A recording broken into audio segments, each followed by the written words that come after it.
Everybody, welcome back. Legends and Dragons podcast, episode 37 from the Legends Lair here in Hurst, Texas. The Chance Burleson.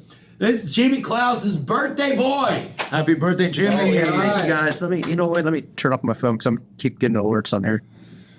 People love me, man. Like, you guys sure do make a boy feel pretty.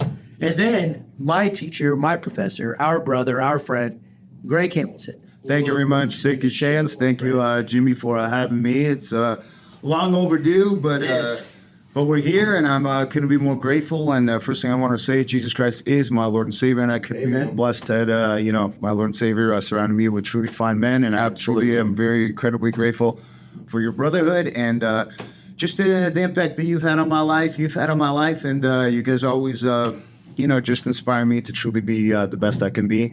And, God has richly blessed me to live this life that Absolutely. I live jiu-jitsu, you know what I'm saying? Absolutely. And, it's not easy, but we're here, so let's do it. Thank you, brother.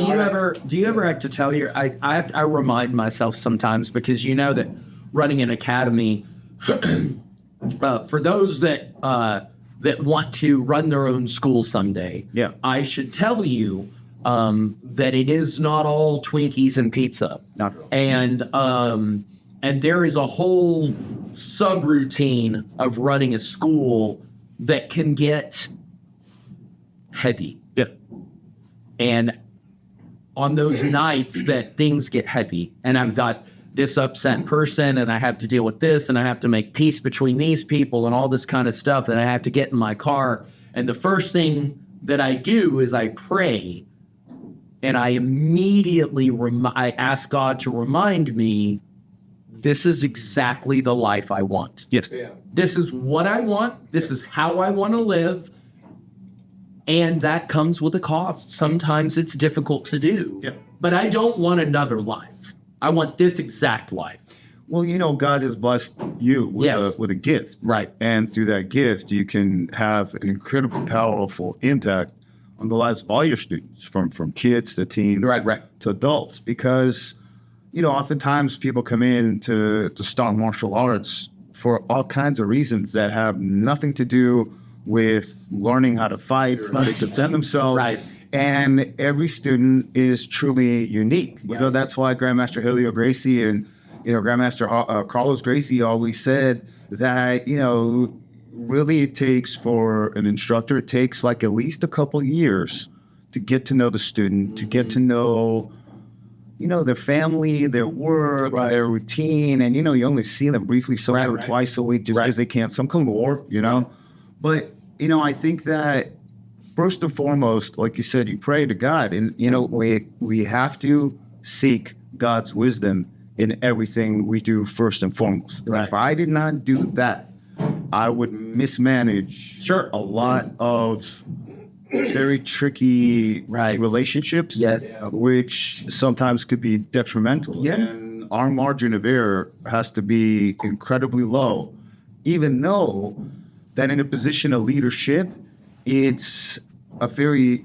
high risk of failure because there's so much attention on you. Right. By your students, by the community, and in the jiu-jitsu world, and you have the whole jiu-jitsu community watching in Dallas-Fort Worth and just Texas in general is like a huge now mecca of jiu-jitsu. So, and I think that just to kind of follow up on your when you said is that we're in a position of leadership. So if you're properly, truly leading, you're not here to please everybody. And at the end of the day, all we really have is like our character And our integrity. Yeah, our integrity, because our reputation is defined by those who some like us, some dislike us, and the balance determines your It's like the reputation. bell curve, right? It's the average of all that. It's very easy to fall out of favor with people because they're looking for a reason to hate you. And the better you do, the more successful you are, the more certain people are just going to hate on you. So all it takes is that one. Yeah, can I use bad words? Yeah, go ahead, man. So if you have a bowl of 100 M&Ms and one of them is made of shit, and I handed it to you and I said, enjoy. You're like, man, I love M&Ms. And I'm like, but just one is filled with shit. And you're like, No. So all it takes is one. You know what I'm saying? That's a great. I like that. Sometimes two, and it's like, whoa. Then it's like 1 out of 50. You know? Right. And depending on how much you like M&Ms is going to decide whether you'll try it. Oh, I know. Yeah, that's right. You're like, you know, I don't like them enough. this one looks fine, but that shell is very deceptive. Hey, well, let me ask a question though, because you said obviously there's a lot of jiu-jitsu places here now, the Metroplex. Chance, you've been here probably for your life, 1,000 years. 1,000 years. When did Jiu-Jitsu Academy start popping up? Was it the 80s? Was it early 2000s? Was it when you? Okay, so, and this is something that I probably know a good deal about that maybe the two of you don't. Okay. And that is jiu-jitsu was a buzzword when I was a kid. Okay, and this is before, because I was in karate in the early 80s. I was a child, but I was in martial arts. Yeah. And one of the greatest things that the Gracie family did was they destroyed the myth of the BS like 5-point exploding heart techniques and the chi knockouts and stuff like. Because here's the thing, you know, it's like you know, if all of the faith healers worked, then why aren't they in hospitals? You know, so if all of the no-touch knockouts work, then why aren't they in the UFC?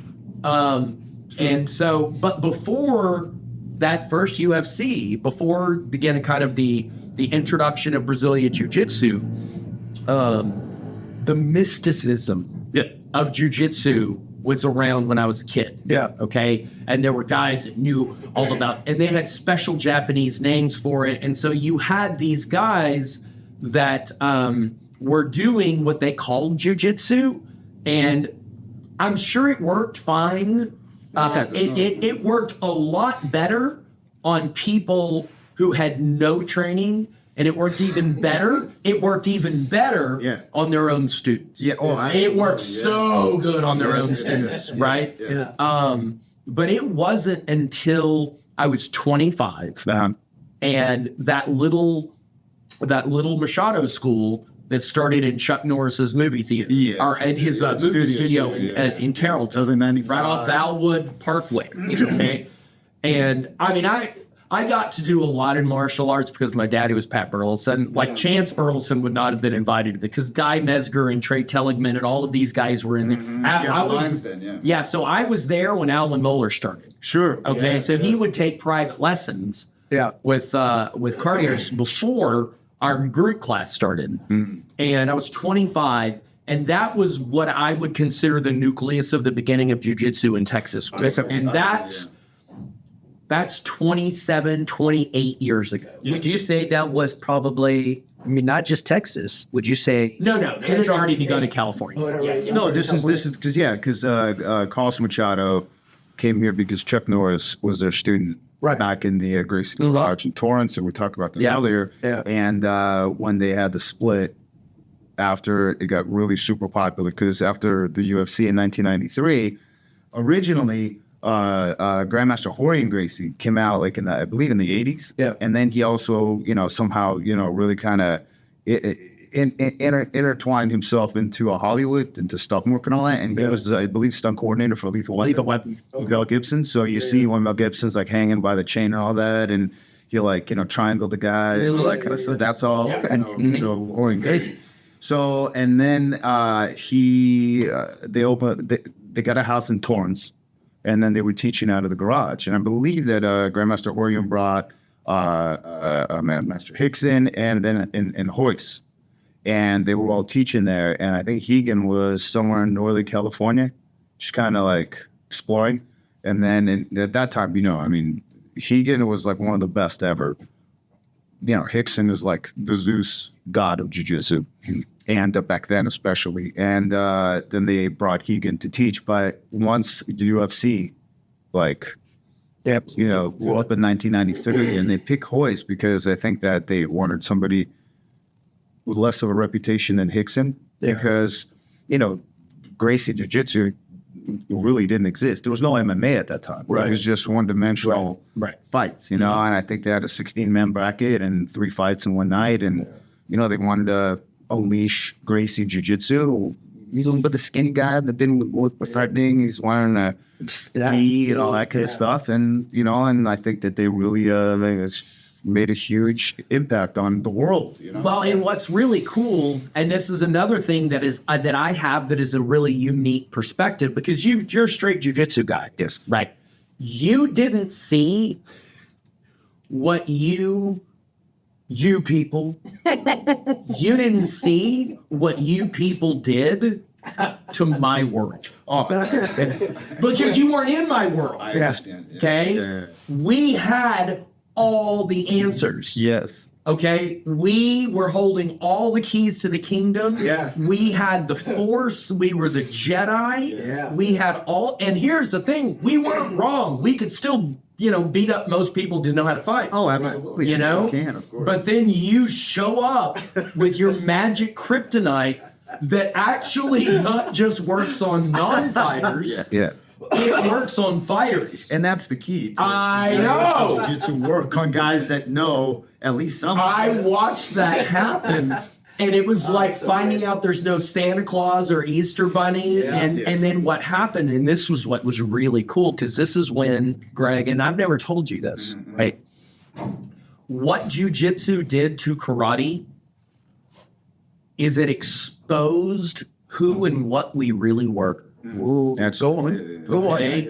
I'm going to tell you what it did. Yeah. confession, right? Yeah, this is exactly what it did, and it fractured everything. Yeah. There are people who were so in love with the illusion of their skill Yeah. that they just put a stiff arm out and said, I'm not going to roll around on the floor with other guys and blah, blah, blah, blah, blah, blah. And they went one direction. Yeah. And then some of us went, I want that. I want to know how to do that. Well, yeah, it only will complement what you already know. Yeah, but not everybody can handle that, because the problem is, if you don't have the strength of will Yep. to go in and say, I have no idea what I'm doing, please help me. Yeah. If you don't have, because that takes strength. Right. And humility. Especially if you're already at the top of a food chain. Yeah. And so what happened was, my mentors were those kinds of people. The people that were leading and guiding me were the kind of people who had the balls to go, all right, I have no idea what I'm doing. Please teach me this thing, which y'all were willing to do. Yeah, absolutely. You weren't gatekeeping this. Like, you were happy to help. Well, look at all before even the UFC, all those challenges. Yes. Gracie's had. Yes. Where they invited guys. Yeah. Well, Chuck Norris. Yeah, I saw that video of Chuck Norris going down to Brazil and then just like didn't put to sleep, right? And he met As a white belt. And so if you're not willing to put on a white belt, then you have gotten as good as you're ever going to get. Oh, absolutely. And, if we're not growing, we're not in, man. So. Oh, and you need to evolve, because, this, especially in a position of leadership, especially when, you are the professor or the master, you know what I mean? And sensei, you have a responsibility to your students to constantly be acquiring knowledge. Well, think about it, Greg, because you are required, as the leader of a school, you are not just asking. In the beginning, we're asking. But after a few years of training, I'm demanding a level of effort from you. Yeah. You cannot be inspired by somebody who's given up on their own training. No, that's You can't.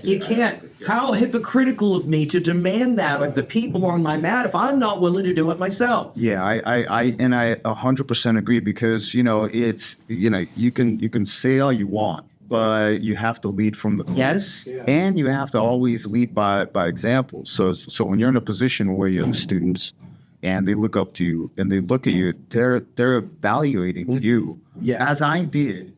Right. My professor, who I looked at, and I thought, when I first started back in January 14th of 2004, I looked at my professor as an animal who could demolish me, and he would, and he did. And back then, it was a whole different level of jiu-jitsu, because that business model was not sustainable. Because it was all about just thrashing Proving yourself, right. everybody. And then the ones that are like resilient and are sticking around are the ones that you're going to eventually begin to really invest into. Sure. And the ones that just can't handle it, they're going to quit anyway. So they're going to quit. And Let's get rid of them early. Right? Yeah, because they're just a waste of time. You know what I mean? So before I get into your history of everything, I just want to say, jump on a statement you said.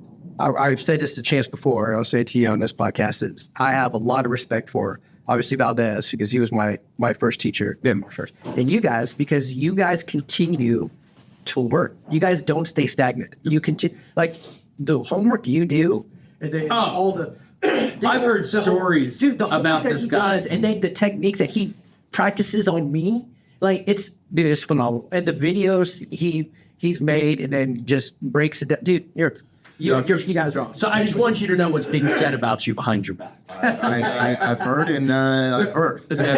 But please. No, what's being said about you behind your back by the people that I know and listen to, because maybe there are things said behind your back by other people, but I don't know those people. That's fine. The people that I know that talk about you behind your back basically say that you put the effort into preparing training for people like you're getting a PhD all the time. 100%. Like you're constantly like, oh, how can we do this? How can we look at this? Yes. You're studying and all that kind of stuff. Right. And Constantly. it's so admirable. And that's, people see you do that. Yeah. Oh, yeah, dude. And, we'll talk about that too. Like, obviously, because with the lapel system, even more, I want to get into. But first, where were you born?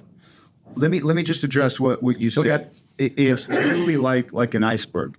The tip that people see above the water is, you show up, The class, you right. train, the class, and all that. What they don't see is how much energy, thought, consideration, analysis, self-criticism, self-refinement goes into what I'm going to teach, why I'm going to teach, and intertwining, let's say, what I'm going to teach, because now we have 11 a.m.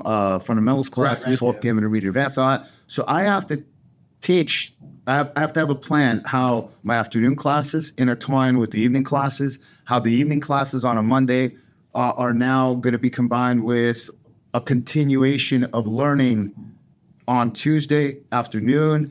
Philip teaches at 6 a.m., so it's different. But it has to be like this. And I analyze. I record it and I analyze it so that I can critique myself. Right. Because I'll tell you like this, and I will, we'll go on to what you were saying, and I told this to my students since opening up our academy in Mid-Cities in November of 2019, up until today, I have learned more from teaching my students. Yeah. Okay, because as I'm teaching, it's like I'm also learning. Because it's weird thing, not weird. It's something most don't understand. Is as I'm teaching, I'm in essence narrating what I'm doing, and oftentimes I pick up on details of what I'm doing that I never really thought about or acknowledged. That I'm explaining because teaching is an art. You have to we have like 40, 50 people in a class and they're all like staring all eyes on you, some all upside down, all that, but it's okay because you gotta make sure that everybody's engaged. You gotta make it fun, you can't make it monotonous, you gotta make it like engaging, interesting, and useful for everybody. And nobody understands how, cause this is like my life 24/7. I wake up and I go to bed with this 7 days a week. They think it shows up, teaches. No. You can tell. It's like you're writing a book all the time. Absolutely. Phenomenal. All right, I will let you ask the next question. This is one of the greatest things when people walk into my school and I'm in my office and they're like, I'm glad I caught you while you're not doing anything. Because you're not up there, because it's like the only place. And now I don't unapologetically now. I just look at him and I go, if I wasn't doing anything, I wouldn't be here. I would be at home if I wasn't doing anything. If I'm here, I'm doing something. If you weren't doing what you're doing in the office, whatever you're going to be doing on the mats, which is where I think your office is, it's, Guys, listen, if you're in the Mid-Cities area, check out Legends, check out Renzo Gracie. I'm telling you, these guys put a lot of work in for their students. Anyway, yes. All right, where were you born? I was born in the Soviet Union, in Moscow, the very center of what is now Russia, what was Soviet Union until 1991. Was your birth the reason for their collapse? My departure from there in 1981, ultimately a decade later. Was it a decade later? So Yeah. I was 7 years old when I told my parents, I said, listen, this whole Soviet Union thing, communism, and just the lack of everything, it's not working out. We got to get the heck out of here. So you sat him down and you told him. I sat him down at 7 years old. I said, look, I said, we need to get out of this place because I need a better life. No, I'm just kidding. No, I do have to say, to give credit to my my dad at the time, we were very, let's just say by those standards, well off, because we were never at a deficit while others were at a deficit. And that's the result of, my father's education and upbringing, because he finished with like super high, what they would call honors here.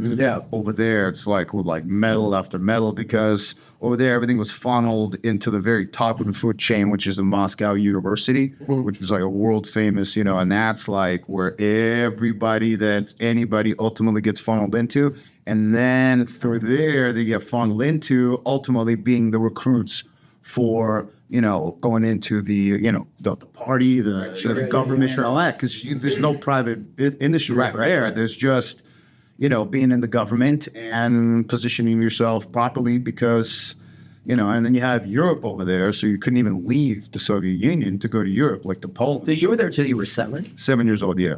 So you have very, very clear memories. Oh, yeah. Absolutely. Like you weren't born and then just immediately here. Like you have a period of your life where you're very aware. Yeah, I remember. I mean, I have vivid memories of probably I could trace it back to maybe 2 years old. Okay. But, and from there on, I remember where we lived. I remember, like, the apartment we were just nobody kind of had a house. Right. So you had an apartment. And our apartment was massive. It was about as big as this area here. 2 bedrooms, you know what I mean? It's like there was a bedroom here, a bedroom there, and like a kitchen right in the center. And that was massive. That was you were well off. Large. Yes. Yeah, So do you have Well, not until later. do you have memory of what it was like for the people around you that were not well off, like as a child? Like, did you see that? Or was that kind of a child? I don't remember it as a child. I remember it as an adult, because you can't differentiate. Sure. As a child, but I remember there were just constant lines of like, for food, for like, just essentials, the toilet paper. Like there's always a deficit of meat and like, basic products. And, and on my father's side, I was born in Moscow. My father is from Lithuania. Okay. So his mom and dad, and on my dad's side, they all fought in World War II against the Nazis. Sure. Yeah. So my whole like family lineage essentially was either killed off by Stalin or Hitler. Oh. So I had several like relatives, that, my dad's mother's, my grandmother's sister and aunts and so forth, they died in concentration camps. And my grandma, my father's mother, just was spared because they were marching a whole group into the showers. And her mother, I guess my great-grandmother, kind of pushed her off into some like shrubbery or whatever, and then she just managed to just evade being exterminated. Yeah. Oh, I shouldn't even be here. Yeah, that's how close it came. And then because a big section, obviously on my dad's side, they're all like Jewish, right? Yeah. On my mom's side, my grandma is Russian Orthodox, so Christian, and my grandpa was Jewish. And on his, they're all like super Jewish. Now, not like Hasidic Jews, but like, and in Moscow, being a Jew was like, it's not we're Jewish from no, they were like Hush hush. Oh yeah, really? Yeah, absolutely. At that time, yeah, because Jews weren't in the favor of anybody ever. I think in thousands and thousands of years, that's why they kept moving. So we have the Bible. The Bible says the same thing. Yeah, exactly. You know what I mean? Yeah. So back in those days when during World War II, my grandma, she was a highly decorated veteran because she was I guess a medic. Okay. You would call like a nurse. So she was responsible for pulling injured soldiers back into the trenches. And, and then after the liberation of all the, concentration camps and, the Soviets ultimately defeated, the Nazis and, obviously with the help of the United States and allies, then she became very well-known and began speaking and was very highly regarded as a survivor of the Holocaust, a World War II veteran, and very big inspiration. She died in her early 90s. It's hardcore. I remember we went back there in 2005 for her. It was an 80th birthday. It was massive. It was 500 people there. I mean, it was government officials came. It was crazy. And this is in Lithuania, so this is after the collapse of the Soviet Union. So she was always with a cane and hobbling. Yeah. And then and she lived in the same house as my dad grew up. So when we visited there, we were in the same house that they've lived in since, I don't know, since the 60s. Yeah. So, I was watching her and she was going to the store. She walks out down the porch, sidewalk, and it's snow everywhere. And she's limping. And she looks back. Was bad, and she took the cane from the thing. Started walking, no problem, you know what I mean? And it was always watching. She loved to gamble. Really? Oh man! But gamble they opened up a casino, hotel in Vilnius in Lithuania. And it was very nice, and and she loved those slot machines, penny slots. Where it's 3 loads, bam, till 4 in the morning. But you know what? Listen, Daddy, It's fine. You know what? Do it. That's right. You've heard it, especially what she did. You heard it right. You know what? Here's some of mine. Yeah, listen. Oh, yeah, absolutely. Yeah. No, she would come around I'm out of money. And you give her money, and then she went to another table or another area where her daughter, because my dad had a sister that lived there. I don't know. She would go there. To 5 people, and then you don't give her money, and then you know what I mean. It's playing the penny slot, so it's $8. A lot of bang for your buck with that. Absolutely, yeah. So are your parents still alive? No, they passed away. My dad passed away last year, and my mom passed away in 2011. Okay. So 7 years old, where did you guys land in America? We immigrated from Moscow, and then we went to Italy. Okay. We stayed there for a month, had to go through that whole immigration screening process, and then we went from Italy, from Rome, to Los Angeles. That's the largest Russian community next to Moscow. But nowadays, you don't even have to do that. You can just go to Mexico and you can walk right across the water like Jesus. And just walk right in. You don't have to wait. Listen, why do we wait? We could have just went from Moscow to Mexico City. Yeah, but Mexico just walk. It is a bit of a walk from Mexico City. It is. But you can fly from Mexico City to Tijuana. Yeah, San Diego. Yeah. God forbid you walk across from United States to Mexico. Oh gosh, no. Heads will roll. Heads will roll. Yeah, because we've been living in L.A. We used to go to Tijuana all the time when I was already driving, and I would get pulled over going into Tijuana. They would check my car. And I'm like, what could I be riding into Tijuana? It's like you're trying to get into East Berlin. Yeah, and I'm like, what are you looking for? And on the way back, they're all on citizenship, I'm American. I'm like, it's crazy. But, I always loved going to Mexico when I was 16. Yes. My dad had he had a whole adventure that done well there. But he had a big house and lived in Tijuana because he had a slight difference of opinion with federal government in the 80s.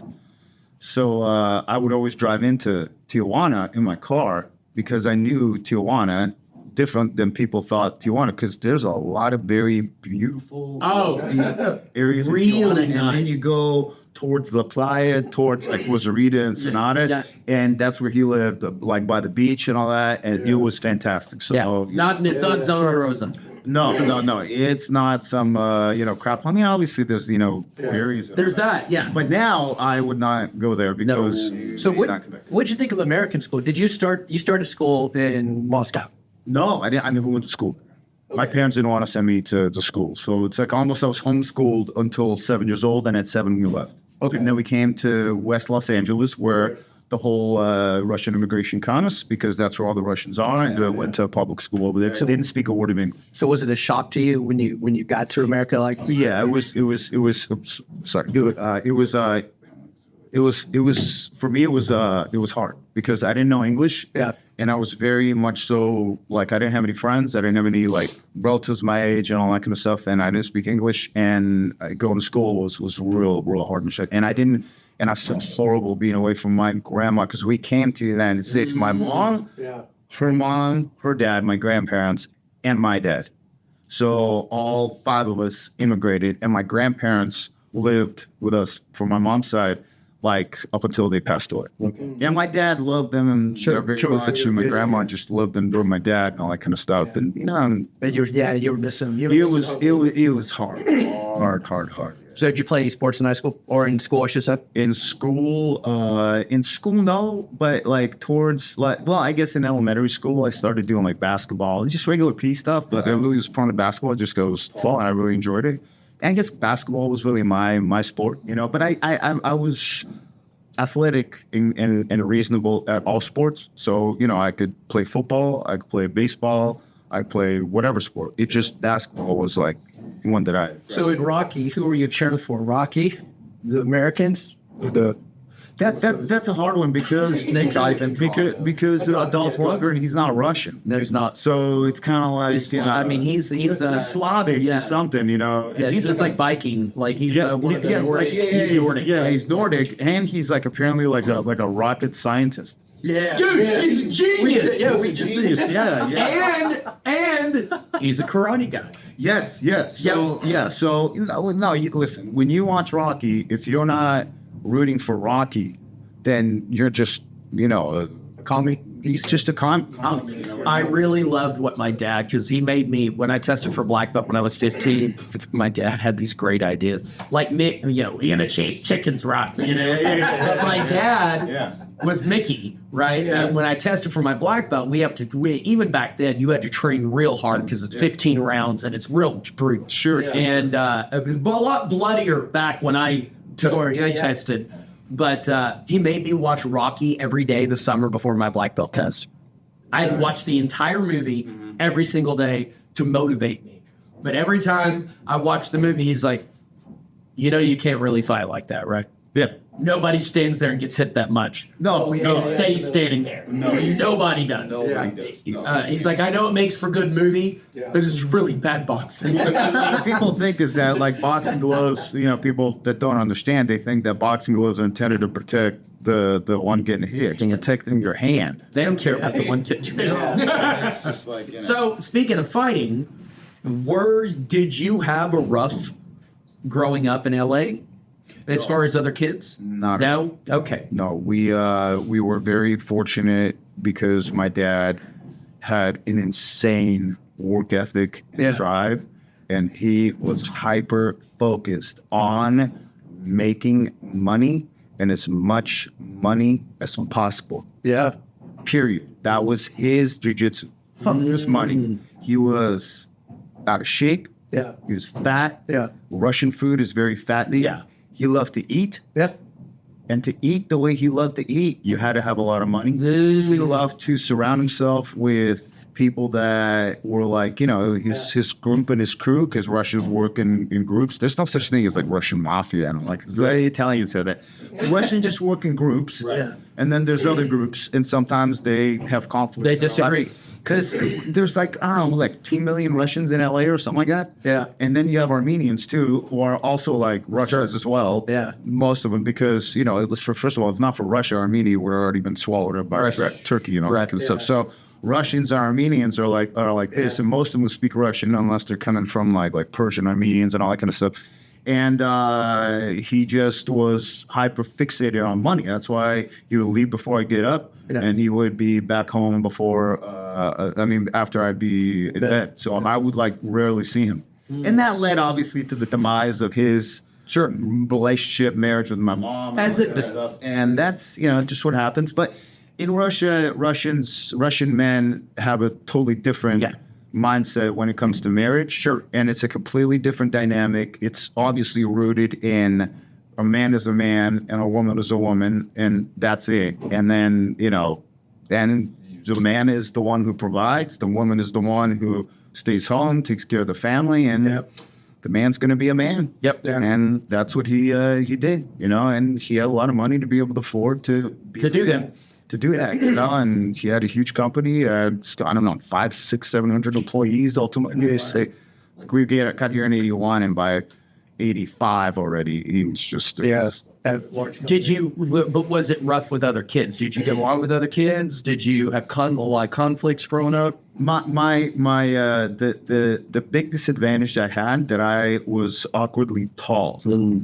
And because my parents are Russian and didn't understand the concept of, hey, let's put our child in athletics, let's put our child in this and that, the other. I was tall, but not like I wasn't developed. So I was very much so teased. I experienced a lot of bullying because I was tall, and then I had curly hair and all that kind of stuff. So I experienced that, and unfortunately, we moved from West LA to North LA, and then I went to school for a year in West LA, and we went from an apartment to a house, and then in that house we lived. And then we lived there for a year and a half, 2 years, and we moved from that house to another area. And then, so I'm in school for a year. So I can't even make friends. Breaking ties. Right. Constant. So I don't even have time to make friendships, you know what I mean? And I got bullied pretty badly. I think maybe that's what ultimately led up to me. So my cousin married an Armenian. I don't know if I told you this, but I shared it with Greg. So my cousin's wife is Armenian. Yeah. So in D.C., she takes us to this Russian bar, Russian karaoke club. Yeah. So of course I don't know anything that's being said right there. They're speaking all Russian. My cousin sends me a text a couple years later, like, "Hey, do you remember that Russian bar we took you to? Well, the guy's been arrested for being a Russian spy." Yeah. Listen, it's like I'm like, cool. I said, so I'm sure the FBI. I'm sure somebody's watching this. Well, anytime you're especially now. Okay, you guys are going to be blamed you're going to be canceled for colluding with Putin. Russian. So, and anybody at that time was like, are you from Russia?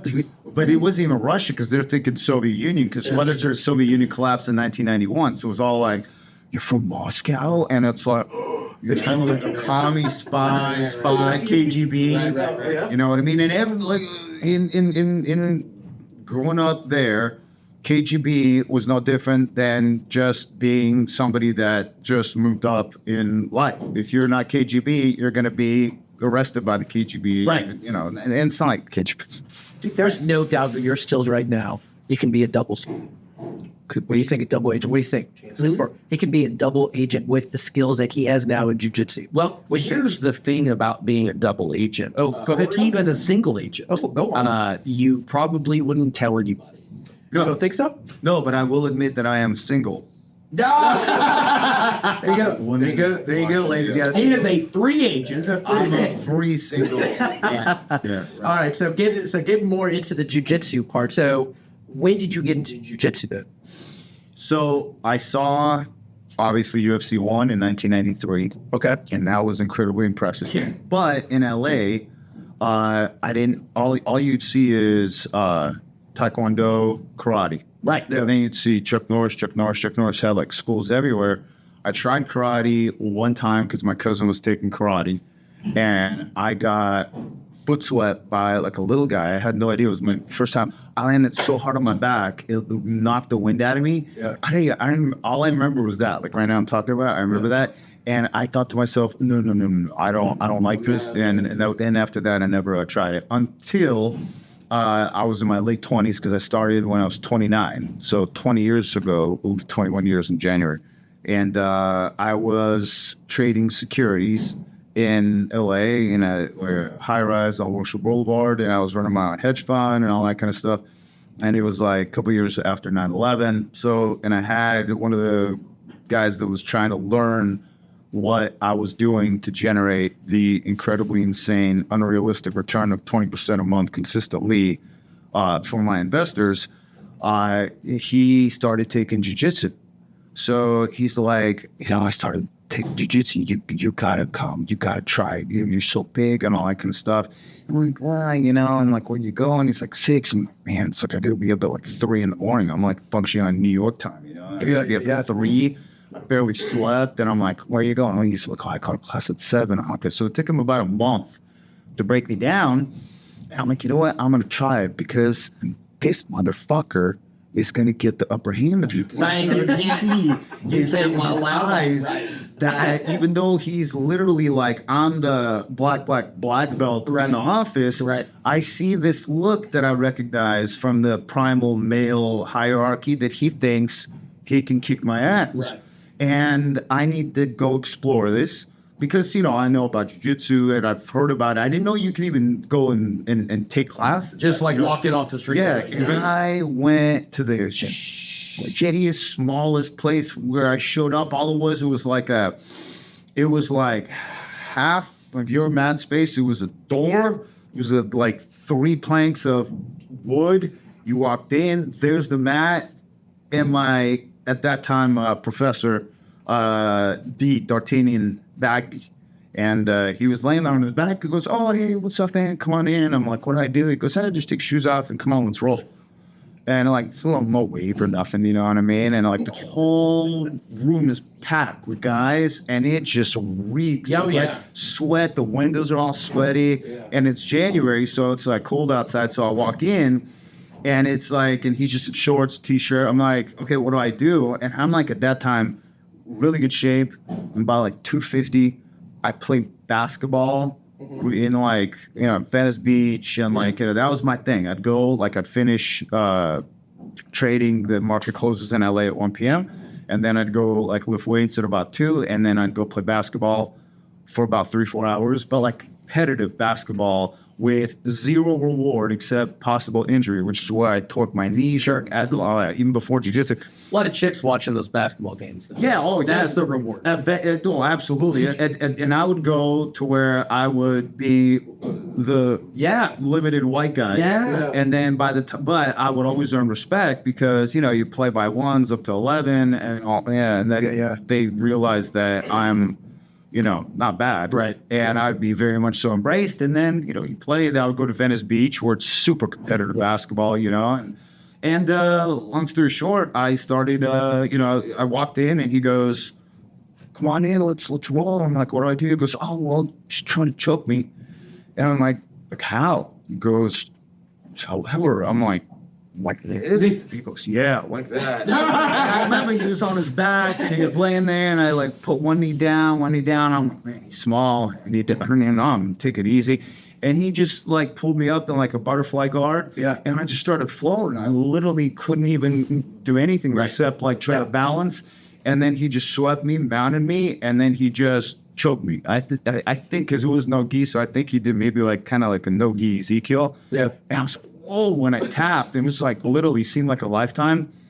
And I'm like, okay, well, let's do this again. I think I'm understanding. And then I did it again, and then he tapped me again and again, like 2, 3, 4 times. Yeah. And then I just physically was worn out, you know, and I just couldn't believe how like out of shape I felt. Even though I could play basketball for hours. For 4 hours straight, nonstop, winning all the games. Yeah. Full court basketball, and here I'm worn out less than 2 minutes. Yeah. And I said to myself, if I don't learn how to speak this language, I'm going to run into a little guy. Yeah. And he's going to completely annihilate me. Yeah. Yeah. And I'm always very much so intrigued by what I don't know because I'm a big fan of learning and constantly process of learning. Yeah. So I started going to classes. I started going, and my guy who his name was also Greg. He was in the same class, so I'd be in his class, and we'd always partner up together. He never submitted me ever, even though that he was about 2 months ahead of me. Yeah. He never submitted me, but it took me about a month before I could already dominate him. Yeah. And over there, you didn't know, like you're going to do jiu-jitsu, but you walk in and it may be jiu-jitsu, it may be judo, it may be wrestling. Yeah. Because the owner of that school, D'Artagnan, he was a wrestler. So he was from like, I think Iowa. So he was like maybe like 175, but like, you know, like 5'7", even though he said he's 5'9". And essentially, so you go in there, and then you don't know. Next thing you go in there, like you're putting on gloves, and you got to do takedowns, and the guy defending's wearing gloves, and he's gonna be punching. You got to do it down, and then it's like conditioning. So it's him just constantly beating us down, literally in a crazy way. And I'm paying like I don't even remember what I was paying at that time. I think I was paying like $50 per class because it was like a semi-private group, just so I could go at a time that was convenient for us, Right. And I really enjoyed it. Yeah. Because I felt like I'm learning. And I'm learning something incredibly useful. And I just really loved that. I started going 3 times a week, then 4, then like 5, as much as I could. And that's how it started. So you're a father. And They're born in California.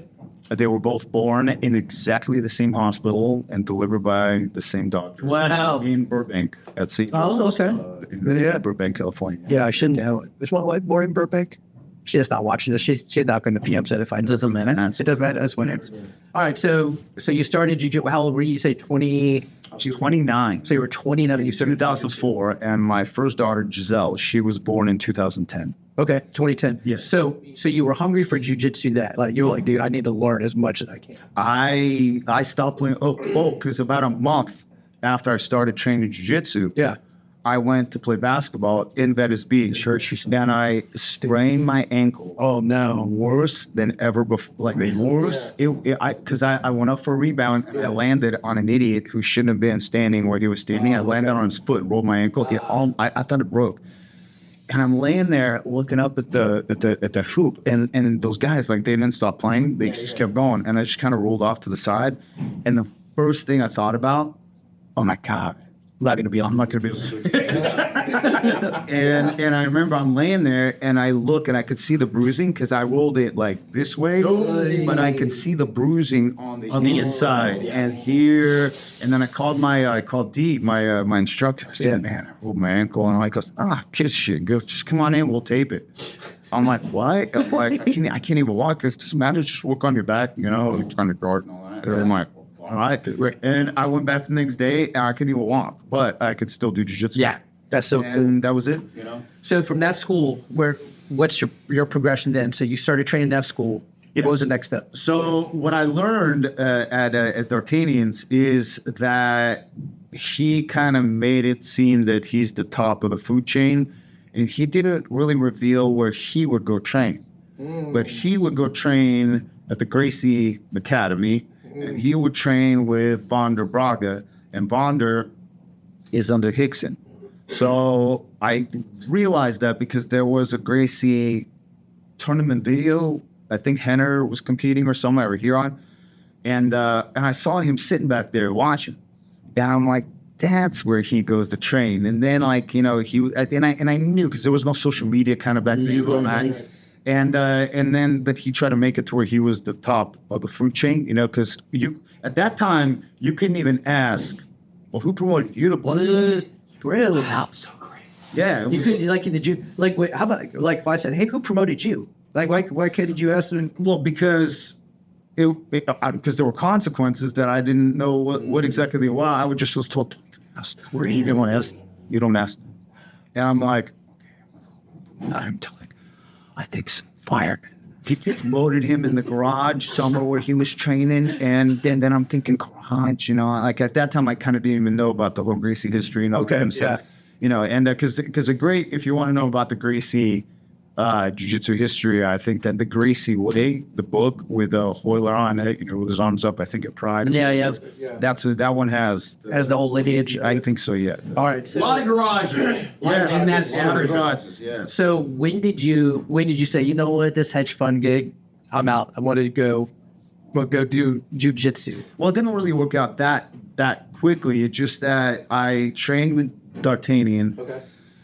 And he was incredibly stingy with promotions, as everybody was back then. And I don't promote based on attendance and all that. I promote based on performance, skill, and all that. And sometimes, people are showing up and all that, and you kind of have to manage it. But I don't look at a computer system that tells me, this guy did this many classes, time to promote. Because you see people, I'm there every day. So you see who's there. So I was training, like literally like almost nonstop. And his way of giving out, or not giving out, promoting a blue belt was literally like almost nobody was promoted in under 2 years.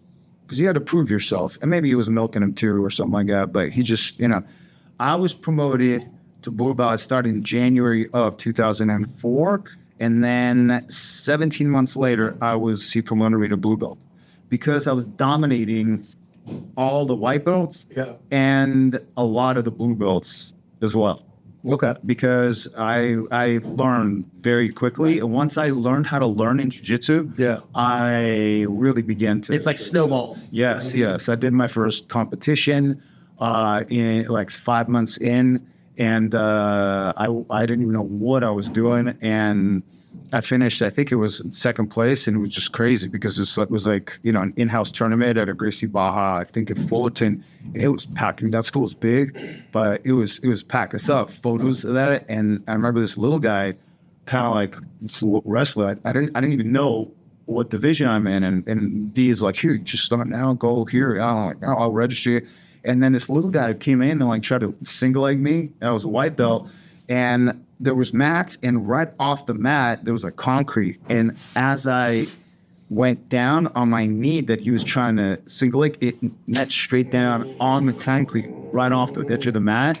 I didn't know it then, but I tore my meniscus. Because already towards the end, you know, and I continued, and I went against these guys who were 300 pounds on, and it was just crazy. It was horrible jiu-jitsu. It wasn't even jiu-jitsu. It was like a lot of standing, pushing, pulling. It was just weird. So, you know, and it's all like a flash. So by the time that tournament was done, I already couldn't even bend my knee and walk and all that. But I didn't know that I tore anything. I thought that, I just messed up my knee. It's a bruise. It's just like, I can't bend it or whatever, but, you know, still showed up, trained the next day, and like, you know, but later on I learned about tearing meniscuses and ACLs and all that, you know. So I trained with him, but at the, like, couple months after I was promoted to blue belt, I felt a weird pain in my left side, like at night. And I just thought I was like, had to go to the bathroom or something like that. And I'm like real big on not going to the doctor until it's like really, you know how it is. I do.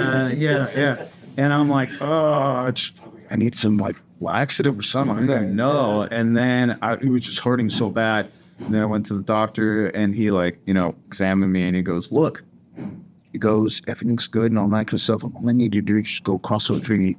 I'm going to take you to the hospital because we need to remove your appendix. And I'm like, let me come back a couple days later because I got a whole bunch of stuff to do. I'm real busy because I was already switched over to another line of work. Yeah. And he goes, that's fine. Just keep in mind that if it ruptures, you're going to die. Because you got about maybe a 1% chance of it. But that's fine. Come back. And I'm like, and I walked across the street. And then they did the surgery, pull my appendix out. And I was in there for about a week because I had an infection.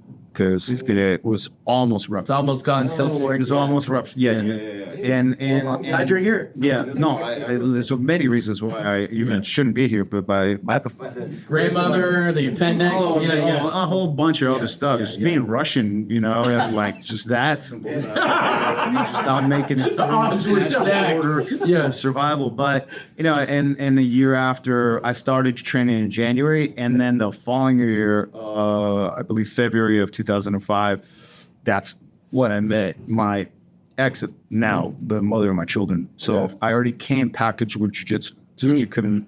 Yeah. She was very supportive. Yeah. So she Was she American? She was Russian. She's Russian? Yeah. Okay. Yeah, we had to. Because I had to.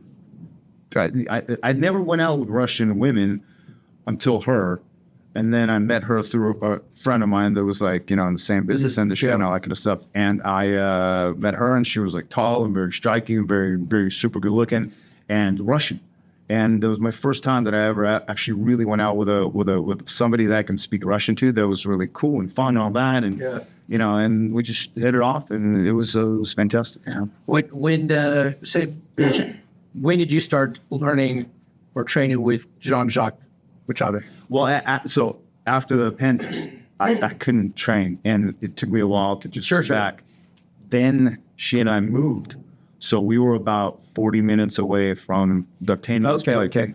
and I couldn't make it there just at all. Right. Time, the classes and all that. Sure. So I had an office, and in that office, I had an office in this building. It was in the back, and in the front of the building, they had a LA boxing fitness place.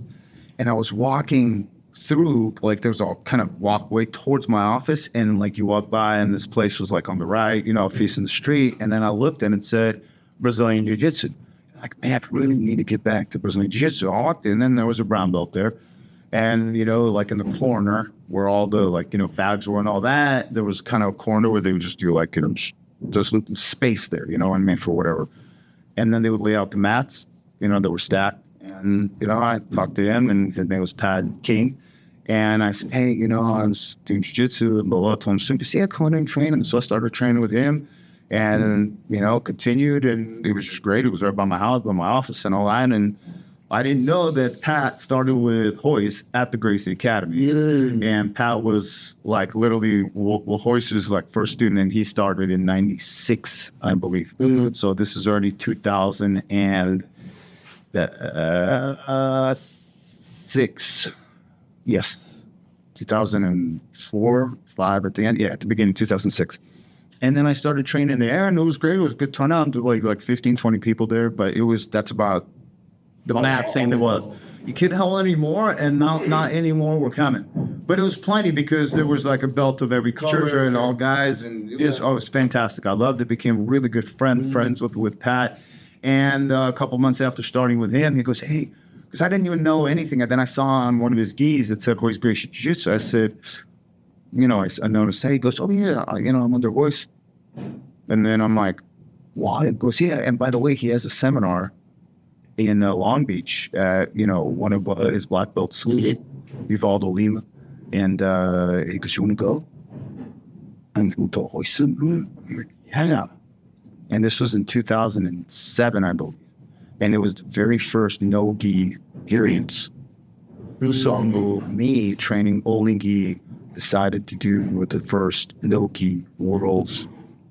And it was like a week before Hoist's seminar. Yeah.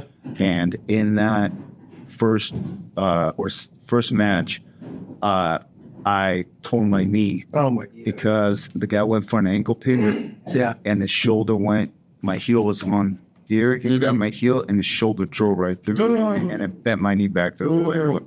Same knee? Different knee. But it was my right. Yeah, because the left one. Yeah, you got to spread those knee injuries around. It's important to these things out. Yeah, and so when I first met Boyce, it tore back. Oh, so I was on crutches and with a brace and all that, and and I saw Boyce. I'm like, oh my God, it's yeah. It was like seeing a god. Yeah. Because I grew up in LA, so for me, seeing celebrities, it didn't matter because it's like you grow up in LA, you kind of from the inside that whole Hollywood scene and going to like clubs and bars and all that, and it's like you see all the celebrities. I don't care about the celebrities; it don't only matter, But that one, athletes and like him was like, oh my God. Yeah.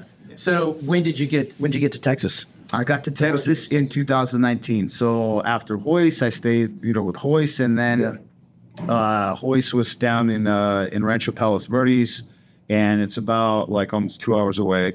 And I'm not because it's 2 hours away with no traffic, it's like 45 minutes, but in LA, right, it's short. So I talked to Pat, and I was already like 2-3 stripe purple belt, and I said, listen, what do I need to do to get the brown belt? And he told me, he goes, you got to do what I did. You got to go out to other schools, train with other people because Hoist is usually gone. He's traveled a lot, and it's hard to catch him. And you got to go and kind of assemble your own jiu-jitsu. And at that time, already that Lily boxing thing kind of like fell through and all that, and because it wasn't like an actual jiu-jitsu school. And then I asked him. I said, would it be okay if I went to the place where I'm taking my nephew for kids class, Gracie Baja in Encino, owned by Alberto Crane. And I think Alberto Crane was the first American Gracie Baja black belt, and he's got a master school in Burbank, Legacy, and I had a lot of respect for him, and I would see him, and Pat says, yeah, sure, go. So I went there for the first day, like at 6 o'clock class, it's like 30 people there. Small guys, big guys, all kinds of belts and all that, and I'm like, whoa, this is what I need. I started training there. at the end of 2012. And unfortunately, 6 months later, that school fell apart because it was sold and then people like left. Yeah. And at the same time, I was still taking my nephew to Jean-Jacques which was down the street. It's funny, when I was looking to go from D'Artagnan and after my appendix, I drove by Jean-Jacques. Okay. Closed. I called Jean-Jacques, answering machine. I went by Jean-Jacques, closed. And then I finally called Jean-Jacques, and I'm like, hey, and this Brazilian guy picked up, he's like angry, and I'm like, oh, no, closed. I'm like, when do you open? Because we're not done. Like, no, we're closed. And then, like, I'm like, okay, it didn't work out. And that was like 2006-ish.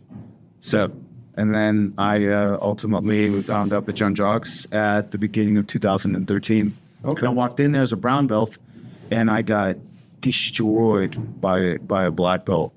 And over there was like the 12 o'clock class, afternoon class. There was like 40, 50 guys there. Yeah. And a lot of black belts, a lot of like upper belts, and they just had like no mercy. You know, I was okay with the purple and brown belts. I was okay.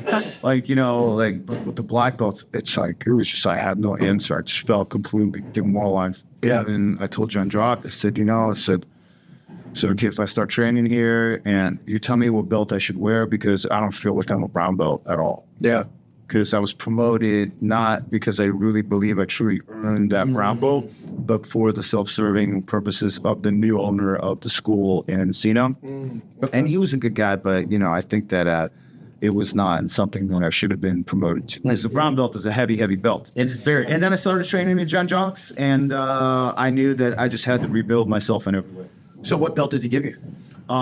He told me, no, that's fine. You're the belt that you are, and you okay? And then I'm like, okay. And I trained there. I remember it took me a year and a half to earn my first degree. Yeah, year and a half. Yeah. So, but at that time, that's how you deal with the you shouldn't be a brown belt. Is that we're just going to take extra long to get you to the next level. Yeah, and at that time, that was like, and Jean-Jacques Jean-Jacques headquarters had a notorious reputation for being like one of the most aggressive, like hardcore jiu-jitsu schools at that time. Yeah. And it was Jean-Jacques, and it was Half Gracie up in San Francisco. Those were, because like everybody would go there and murder each other. So Jean-Jacques, so you earned your black belt under Jean-Jacques. All right. So my black belt in 2016, December 14th. December 14th? Yeah. 2016. 2016, yes. So after you earned your black belt, did anything in your head go, you know what, I'm going to go to Texas. I'm going to go to Texas, be an instructor. Or no, what really always inspired me is that thanks to Pat King, who was, you know, the one at LA Boxing Medicine, he gave me an opportunity to teach at I think it was like 2-stripe blue belt. Okay, whether I should have been teaching or not, he gave me that opportunity to teach a couple students at a American Tang Judo school. Oh, so I was teaching 2 of the black belts. They're the, you know, put on white belts, and they were learning jiu-jitsu with a couple other students. And I started teaching them because a couple times he couldn't show up. And Pat said, "Hey, can you cover for me?" I said, "Oh God, can I?" Well, good Lord, you know. And then that was my like moment, you know what I mean? As when I had that opportunity, I really knew that, like, man, this is it. You become so, I don't want to say addicted, because addicted, which is, I'm not a stranger to the concept of addiction. Sure. So addiction is not a good word, right? To use for something good. You get conceited. Well, I don't think you should use it. Like, I'm addicted to working out. No, you have a high discipline for working out. That's, you know. Yeah. But when you become enamored. Yes. With watching the lights come on in somebody's eyes. Oh, yeah. You teach them. Oh, for sure. And you know, like, this is why God put me on this planet and made me this way, was to help that happen in people. Because it is serving. Yes. Yeah. Oh, it's being of 100% and giving. Yes, and giving jiu-jitsu. And so, you know, so like that's, I would deliver pizzas to teach martial arts. Sure. I would absolutely do anything I have, but I would teach. Mm-hmm. And I'm blessed and fortunate enough to where I don't have to work another job to do it. Yeah. Yes. But I would do it anyway.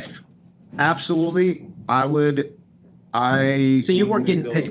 You weren't getting paid? No. Not at first. Right, not at first. The thing that I always looked at is I always looked at like when I was learning in class, I saw the impact that the instructor had on the students. I saw, because Pat would take us to the Gracie Academy, and then, you know, I met Grandmaster Horian, Hiron Gracie, and Henner Gracie, and all these Gracies over there, and like Rickson and all this, you know.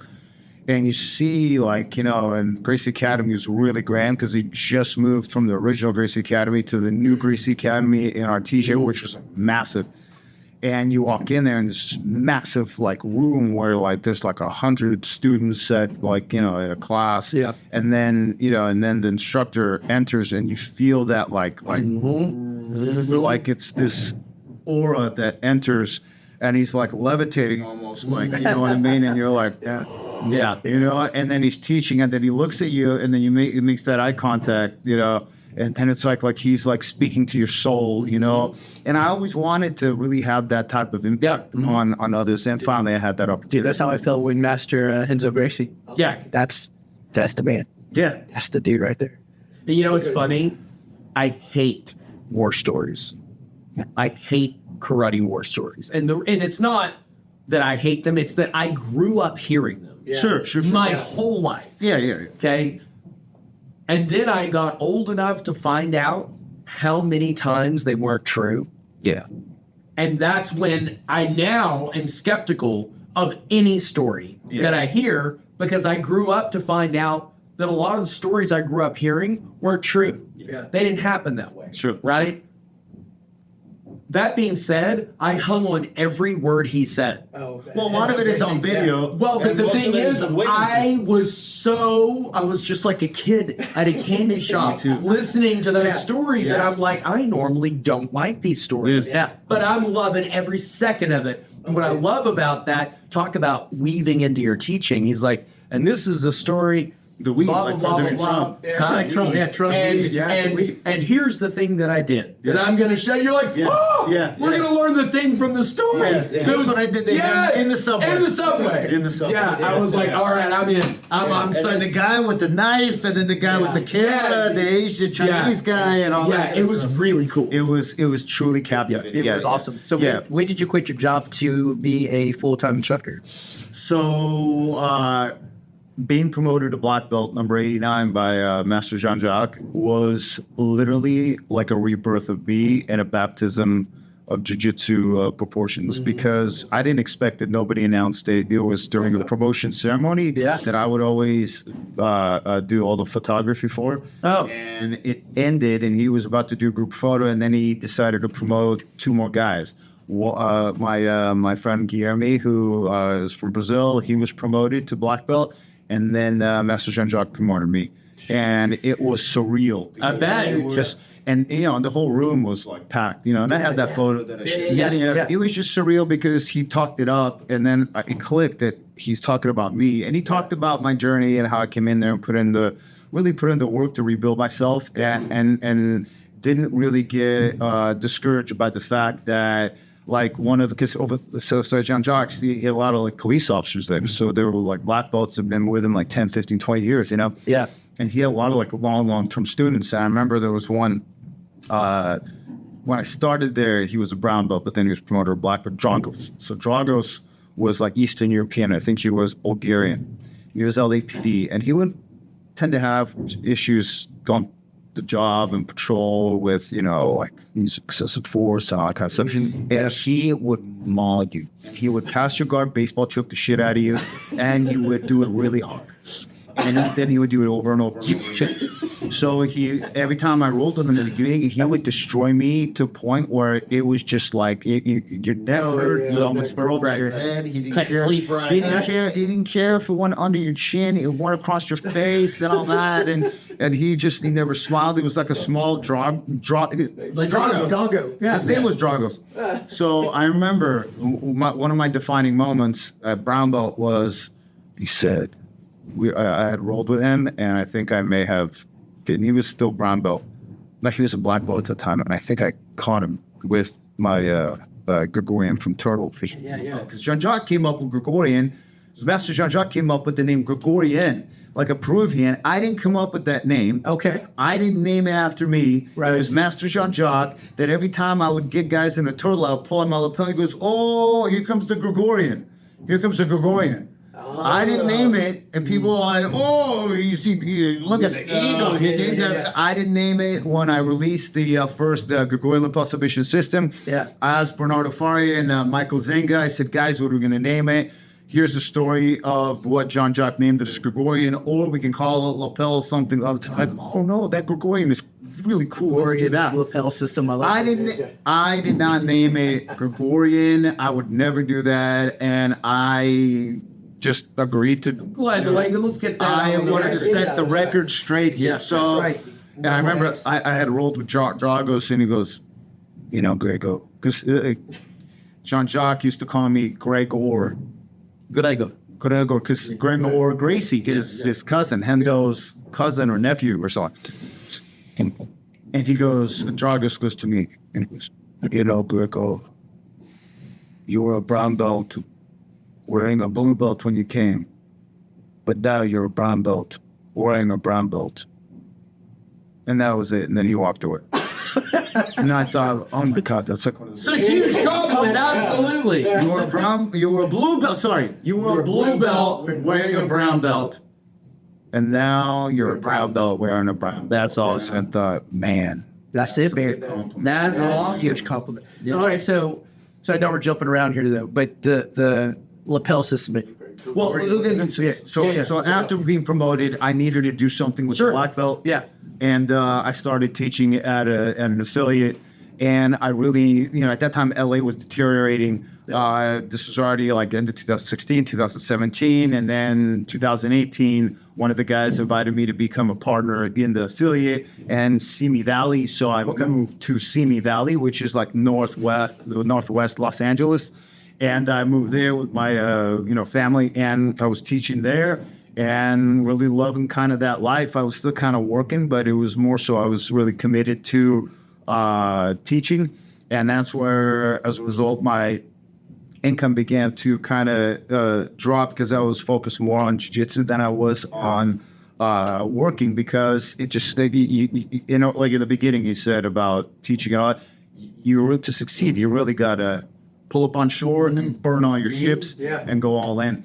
And so I asked in 2018, Master Jean-Jacques, I said, my good friend lives in Texas, in Dallas-Fort Worth. Would it be okay with you if I considered moving to Texas, to DFW, to give a better life for my daughters, because it's just better over there, and open up a Jean-Jacques Machado Academy in Dallas-Fort Worth? And Jean-Jacques said, Gregor, that's my brother Carlos's territory, and he doesn't come here and open up here, and it wouldn't be right. I said, you know what? Enough said, and I didn't touch on the subject. Right. So fast forward to 2019.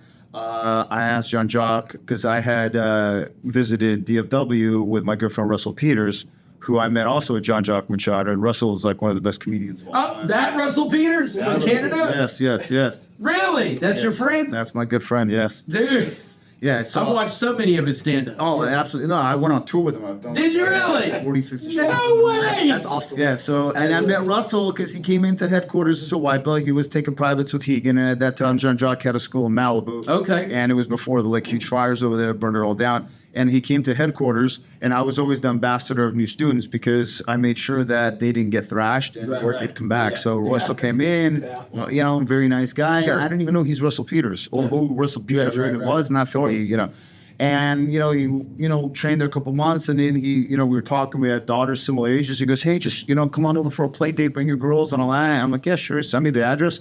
And he lived in Hidden Hills, and Hidden Hills is like where all the super celebrities are. It's in LA, but it's like unincorporated LA. And so it's not a pocket where like J-Lo and Will Smith where Drake and like Kim Kardashian and all that. And I remember it's gated. I pull up Russell's house, and I'm like, and it's like 12,000 square foot, like sprawling mansion. And I'm like, whoa. And I walked in, and then I saw Emmys and all kinds of stuff. And, and then he was late about an hour because he's like, plate.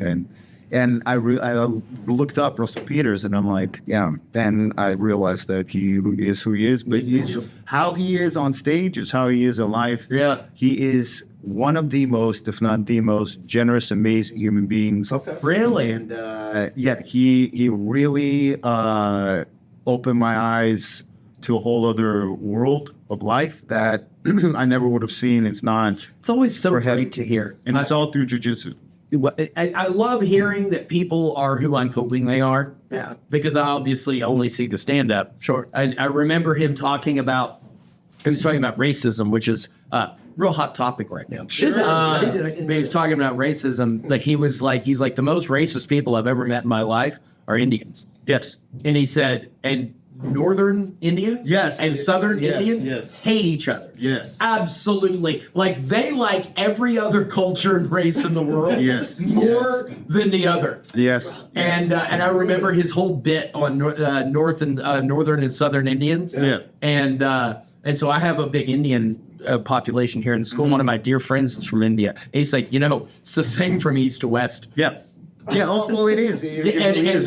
Yeah. And you don't think of it because you think, oh, India. Because India, no. Well, India's massive. Sure. What do they have? A couple billion people. Right, exactly. And, and a lot of them. There's a lot of incredibly- subcultures. Incredibly intelligent, Yeah, incredibly yeah. educated. And, you live in a world, I spent I think we spent 3 weeks in India because Russell, we were driving and Russell, enjoyed just hanging out, And he goes to me, so what do you do? What's up? I'm like, he was going on a tour of Australia. Mm-hmm. And it will pause it. No, we keep on. So he was going on tour in Australia. We're talking like mega tours where he's doing like 10,000 seat arenas. Yeah. And he goes, you want to come with me? And I'm like, come with you? But yeah, I'll do security. And I'm like, yeah, I'd love to. He goes, do you have a passport? I'm like, well, shit, when do you leave? He goes, we're leaving in 4 days. I'm like, man, I need to renew my passport. Yeah. So I needed, the timing didn't work out. But then on the next one, Okay. I went, and this was already in 2018. Yeah. And I started going with Russell on tour. So you ran security for him, huh? Yeah. And So were you like the head security guy? I wasn't the head. He had, guys that had been with him for like 15, 20 years that he knew from Toronto. And, he just embraced me, and he just, knew that those guys were more of a kind of symbolic security. Yeah. And I was more the real deal security. Okay. But what my function was to protect people from Russell. Yeah. Because Russell, what they don't know is he used to box. Okay. So Russell is nice until Russell gets that look in his eye, and he's not that nice, and he'll fucking hit you in the face. You know what I mean? And he didn't give a shit. Really? Well, he used to box. Oh my gosh! I'm so happy to hear this. And Russell's he's good friends with Lennox Lewis and all, and all these guys, like Tyrone Woodley. I remember came to a show. I think it was in Tampa Bay, in Tampa. And we were backstage, and these are big shows, 4,000 or 5,000 seat arenas. In Toronto, he sold out a 14,000 seat. Right? And Tyrone Woodley, not Tyrone Woodley, Antonio Tarver. Sorry. Okay. Antonio Tarver came, a really nice guy, and the whole room is you'd always invite the local celebrities on. He's into the whole old school hip hop and that. Yeah. And Russell goes, "Hey everybody, Antonio's here. Hey guys, you don't recognize Antonio." Antonio goes, "Get down on the ground so everybody can recognize me."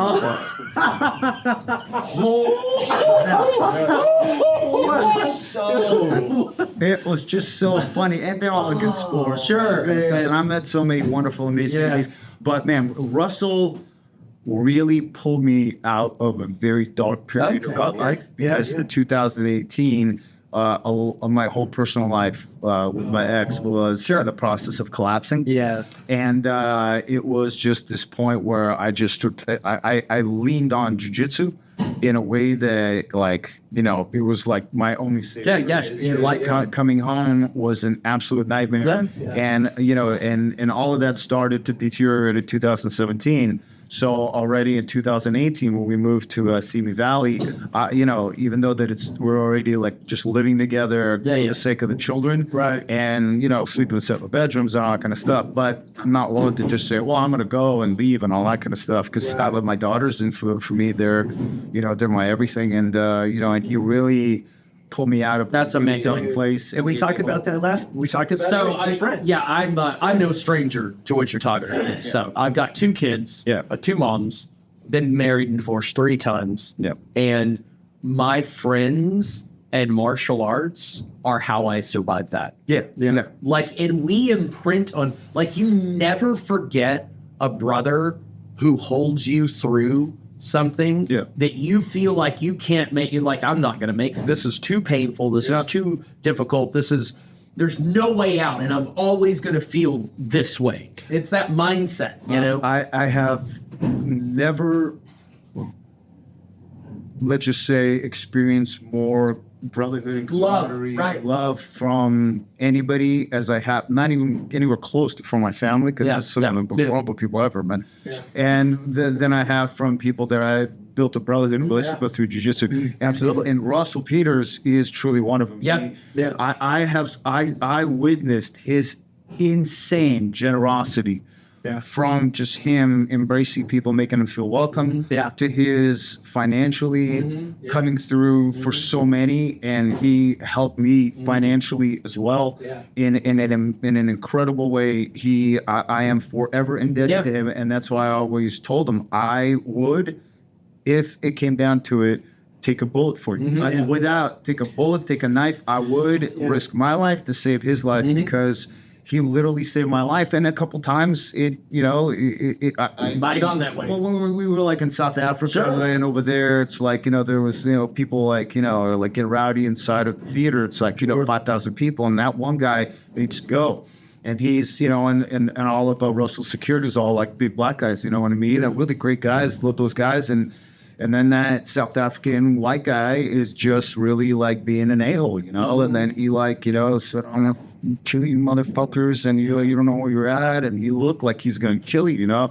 And then like these guys are backing up, and now I'm like in between and all that. And, you know, you get in these situations where you gotta, you know, literally use what you know. Trying to de-escalate, but if it doesn't work, you know, and he goes, I'm gonna motherfucking kill you, like that kind of shit, you know? I'm like, all right, we can try, but it's gonna. Much love to Russell for being a good friend. Peter is absolutely the best. And I came here with Russell in 2018 because he had a show at the Arlington Improv, and then we went to do a private with Master Carlos.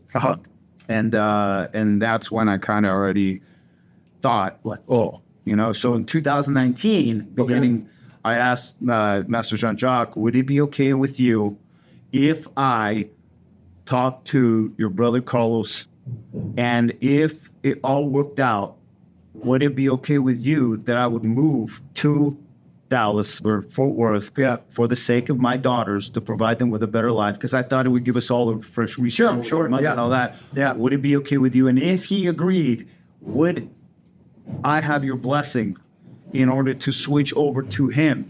See that great? Go, yes, absolutely. Yes, go me. I flew out here.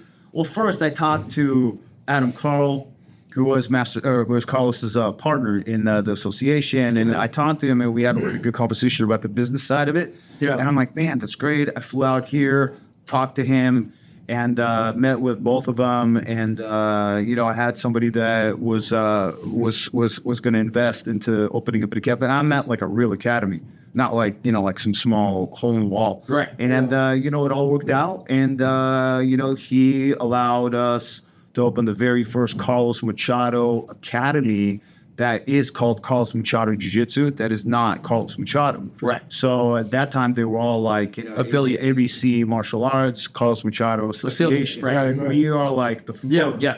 And, you know, I came here, went back, said, hey, let's move. In April, packed everything up in a trailer, drove out of here with my girls and, you know, the mom and our 2 dogs, and had a wonderful trip going from, you know, from LA to here, which should take about 24 hours. It took us 2 days. Yeah. There's a lot of bathroom stalls. A lot.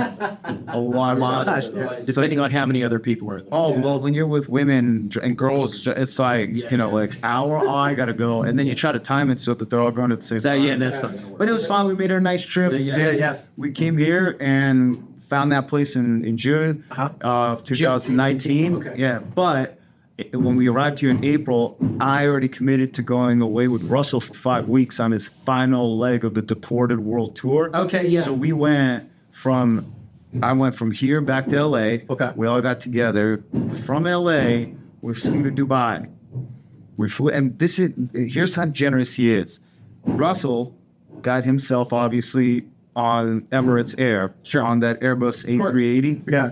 2-story one. Hotel room and the stuff. He got the whole the suite, and then he got all of us business class, which is like first class. Yeah. So you have a pod. Yeah. You have a big screen, food, gourmet food, everything, and this is like a 17, 18-hour. And like it lays out all the way. Completely lays out. It's like a little There's a bed. bar in the back where it's like a full-blown bar. It's about like even wider than this, room here. And there's a bar here. You're all hanging out. Everybody's hanging out, and just it was awesome. We landed in Dubai, and from Dubai with like a 10-hour layover, we flew after that to South Africa to Cape Town. So we had a Cape Town, Johannesburg, and Durban shows.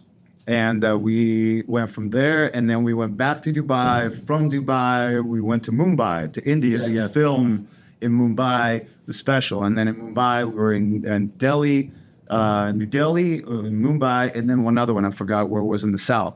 And he's just, like, I realized what a mega celebrity he was overseas. Yeah. So, and I remember the bit. I watched most of it. if you look at it on Amazon Prime, the Deported Tour, Okay. you'll see. But I remember the bit. I don't remember which special was on. The bit where he talked about getting off the plane because he's like, I'm going back to India. These are my roots and everything. And he talked about the bit where he described getting off the plane for the first time. And he's like, and I got off the plane and I'm like, oh man, It's no joke. yeah. It's no joke. You walk out, like you can kind of feel it when you're in the customs, right? You get the baggage. Yeah. But when you walk outside, and outside there was a mob of like paparazzi, and then you're like, and it's humid, and The smell. it was like, because first of all, it's a lot of body odor from the Rat. the people over there. Exactly. And he told us, he told me, because it's like people just keep wearing the same clothes. Cause it's like, why put on deodorant? Because they're gonna smell anyways. Right. It's not like a lot of it can't afford it. You can change it. Laundry, I'm just a pain in the ass. And because they don't have dryers, they'll have a washer and they don't have a dryer, so you got to air dry it. And if you don't wash properly, it's just like It was unbelievable. When we pulled out of that airport, I have video. I'll show you. It was. I have never seen such chaos and insanity as I have in India. It took us like 2 hours to get to our hotel. It was maybe 5 miles. Yeah.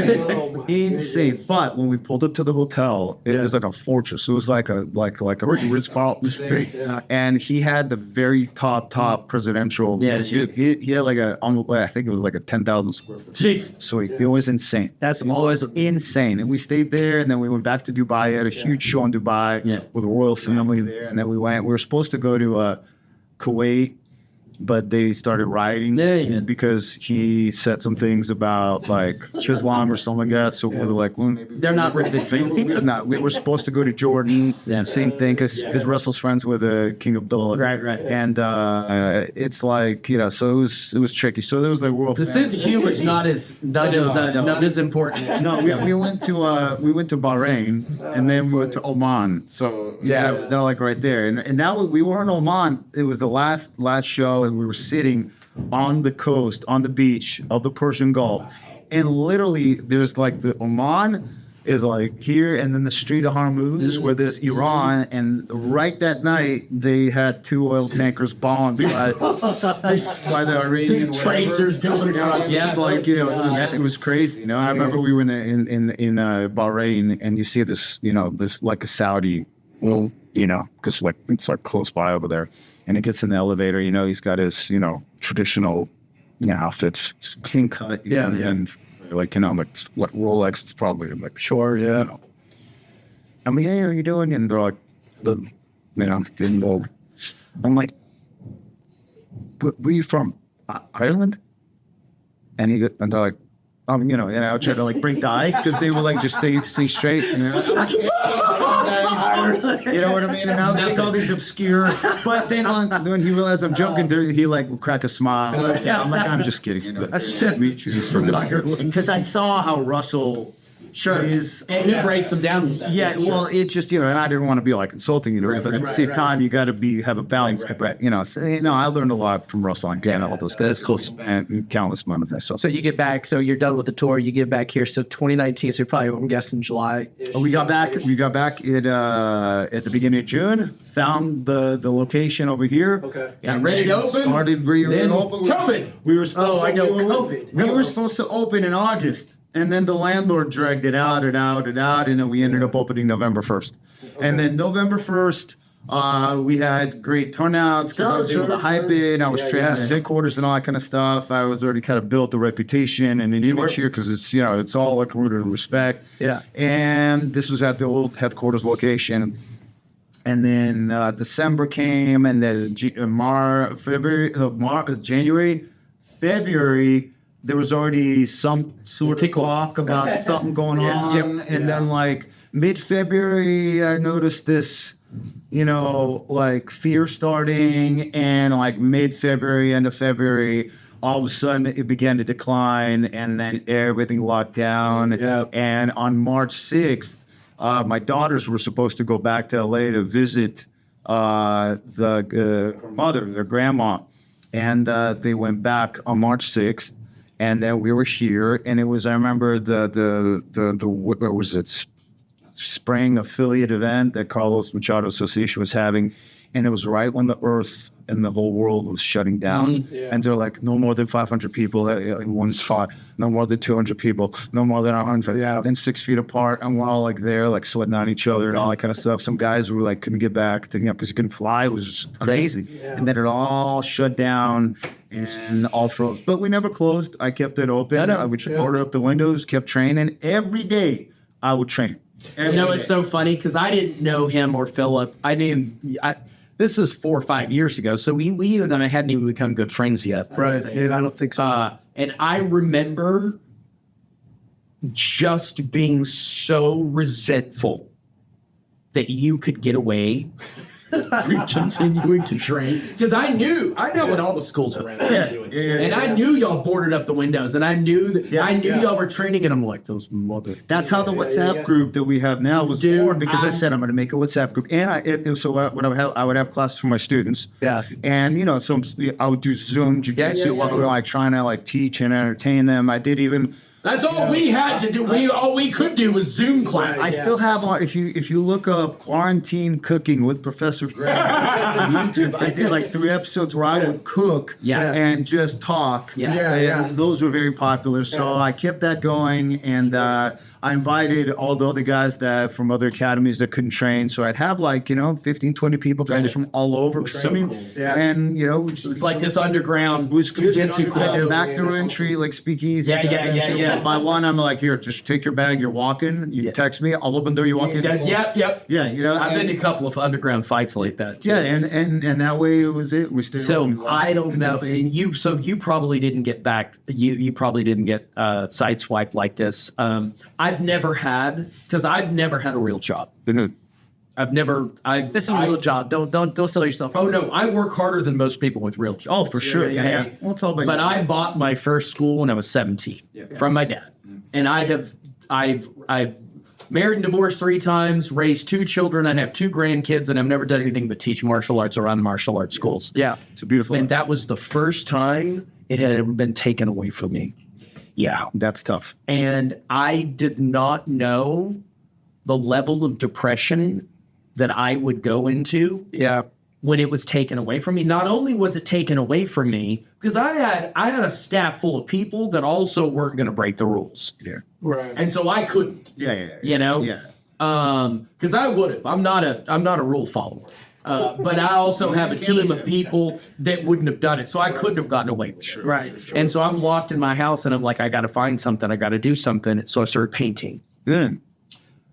But I was disconnected from the kids and the families up here. You're disconnected. And that's what killed me. It killed me, Greg. And so I got on Facebook Live every night and read bedtime stories to the kids in the school. And that's what kept me hanging on. Well, again, purpose and being Yes. Yeah. and it may be like self-serving to a certain degree because you need it, but at the same time, it's rooted. They did too. Because they were cut off from me as well. And your role in the lives of your students is far more grand and important than I think that you will know, I will ever know. Right. And they will remember the impact that you've had on them, that Philip has had on some of the other kids, that I've had on our students for the rest of the life. Why do I remember all of my teachers? Right. Why do I remember these moments of like That they don't remember that you do. No, but meaning that when I was a student, Right. That's what I mean. And then that moment that I remember, like when I was at the Gracie Academy, and it was Grandmaster Mansour, who was Helio Gracie's first student or first black belt, and all that, and then I took a photo with Grandmaster Horian, and then he was taking us through the museum, and he was just kind of like, it was like a group of us, but he was kind of like, I don't know, like favored me somehow because like, I don't know, for whatever reason, and because I'm keep seeing you there all the time. Should. And then the little thing about you were a blue belt wearing a brown belt, and now Just that, right there. that we'll never forget. I remember him destroying me with his baseball chokes, and I remember that moment. That compliment. It was like a defining I know. moment. I remember pulling the lapel out, John Jock walking by, the logo, the full Brazilian USA flag, and watch out, here comes the Gregorian, because every time I would hit that move, the guys like wouldn't tap, and they would all come out with a lapel mark on the right side. I had the same with walk-ins. Yeah. But COVID shuts down the world. Well, COVID, like you said, isolated you. My whole situation is that on March 6th, the girls went away with their mom to LA. Yeah. And then that was on like a Friday or Thursday. And then they announced that they're going to shut down the schools. So on Sunday, my daughter calls me, my older one, Giselle, who at that time was like 10, 9 and a half. She tells me that my mom told us that we're moving back to LA. What? And that's when I realized that the whole visit to LA for spring break was not intended to be a return.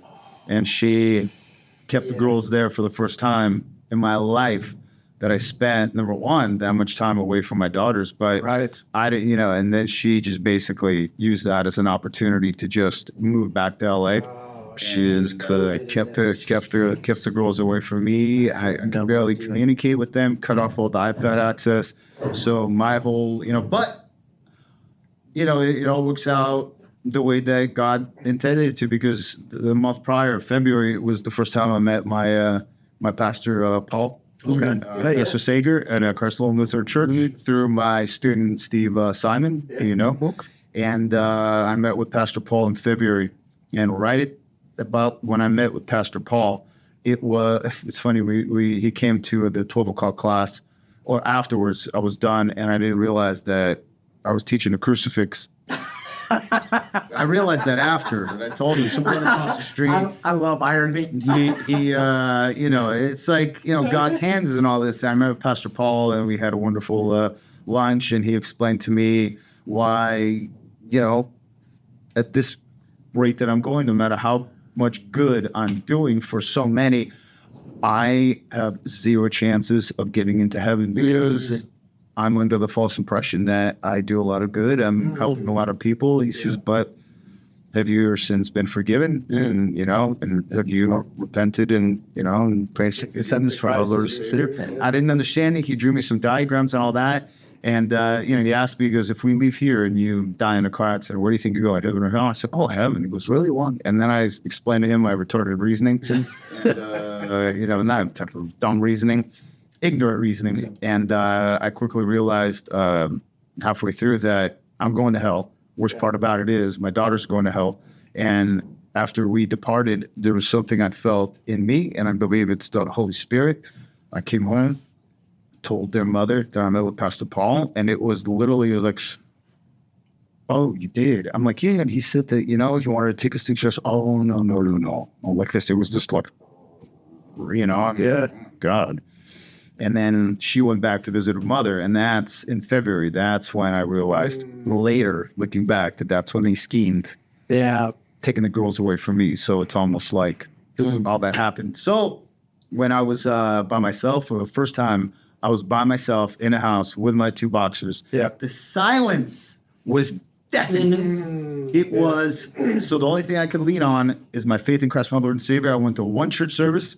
I said, what do I do, Pastor Paul? He goes, nothing. It's all been done for him. I'm like, I don't understand what you're saying. There's something I can do. I just show up on Sunday. I showed up on Sunday. Then they shut down all the church services. Yeah. And here we are. And, I've been baptized into Christ. My daughters will be baptized into Christ. And Jesus Christ is your Lord and Savior. And we're here because of my faith in Christ. Awesome. So during the COVID, that's when you met. I mean, Phil's been on the podcast before, and he shared. Yes, Phil did it 1 month before we opened. So you met him and created this amazing kids program. Kids program, dude. Hey, it's some. Anyways, and then I started to realize that you're kind of like me. You don't like 6 a.m. Well, 6 a.m. You know. Well, it's like when you guys. You can do it. I can do it, but I'm also doing 12 p.m. Yeah. And then I'm also doing 6 p.m. Yeah. So at some point, and I have a hard time falling asleep. So I usually, my brain can shut down like 1, 2, 3. Like last night, I was already like at 1 a.m. Yeah, I'm sure you were thinking about what you're going to say on the podcast. No, not at all. I didn't want to think about anything. I didn't want to look at any possible like topics or whatever. I wanted to be Tell the story, because I'm not Kamala Harris. You know what I'm saying? I don't need to be sitting here and speak in the circles and all that. So where's your earpiece? Where's your earpiece? My earpiece. Well, yours too. You can't see exactly. It's disguised. But being said information. So then I meet you through Chance. Because Chance tells me, hey, as soon as you get your black belt over there with Valdez, you need to have purpose. Yeah, it was almost like it was like a year and a half ago. A little over a year and a half ago. Yeah. So I meet you and Philip over a year and a half ago. Yeah. And get on the mats. Of course, everyone just continues to beat me up. To this day, by the way. It should be that way. It should be. Otherwise, you'd be like, well, what am I doing? Yeah. So meet you guys. And I mean, you're in the teaching. Of course, I fell in love immediately because of just you and Philip, a hunger for knowledge. You guys just feed off of each other. You guys built this awesome program over there at Mid-Cities. Yeah, you came in at the beginning of 2023. Yeah, so somewhere around there. And then you guys had you and Philip had done so much. I think, was it 23 where you guys became the first place in Jiu-Jitsu World League. Right? Jiu-Jitsu World League is by far the largest Jiu-Jitsu organization in Texas. IBJJF obviously is the standard, but a lot of their doesn't IBJF, isn't there like a lot of politics with that too? Didn't they go? Because listen, there's a lot of politics. Well, as a dad, right? As a dad, I remember with Journey, I was like, I'm not letting Journey get into a bracket that there's a boy pretending to be a group. No. Is that IBJJF? No, the IBJJF took a stand and they said that biological men cannot compete against biological women. However, Jiu-Jitsu World League did not take that stand because I saw a biological male competing against biological women in Jiu-Jitsu World League, and he was like thrashing him. Yeah. And of course that's when I still have it on my if you look on my reels, because Instagram of course deleted my accounts like 6 months ago, or 4 months ago. Yeah. So I had a lot of content that I lost for being a Russian spy. I don't know. I think for being a conservative, because all I would post about is Jesus, my daughters, and jiu-jitsu, and apparently they didn't like that. But regardless of what, and I took that stand, and obviously, in some eyes, it wasn't popular. But I have a responsibility to protect my students. I have a responsibility, especially, and I had a lot of female competitors that were very good. 2022, we ended the season, because they have 5 events in Dallas, 3 in Houston, and it's all scored. It's fantastic, super organized. Yeah. I would say probably the best competitive organization. Huge events, impressive. You've been there. Yeah. Organized, beautiful medals, beautiful trophies, super just professional, They have all the point tallies for teams, for students on their website, and nationally, and then by region, and Texas, and Southern California, Central, Northern California. So at the end of 2022, I looked at the standings, and we finished second place in Texas. Yeah. So in November of 2022, I was making a speech because we took first place Academy, first place Elite 8, first place organization in their finals in November.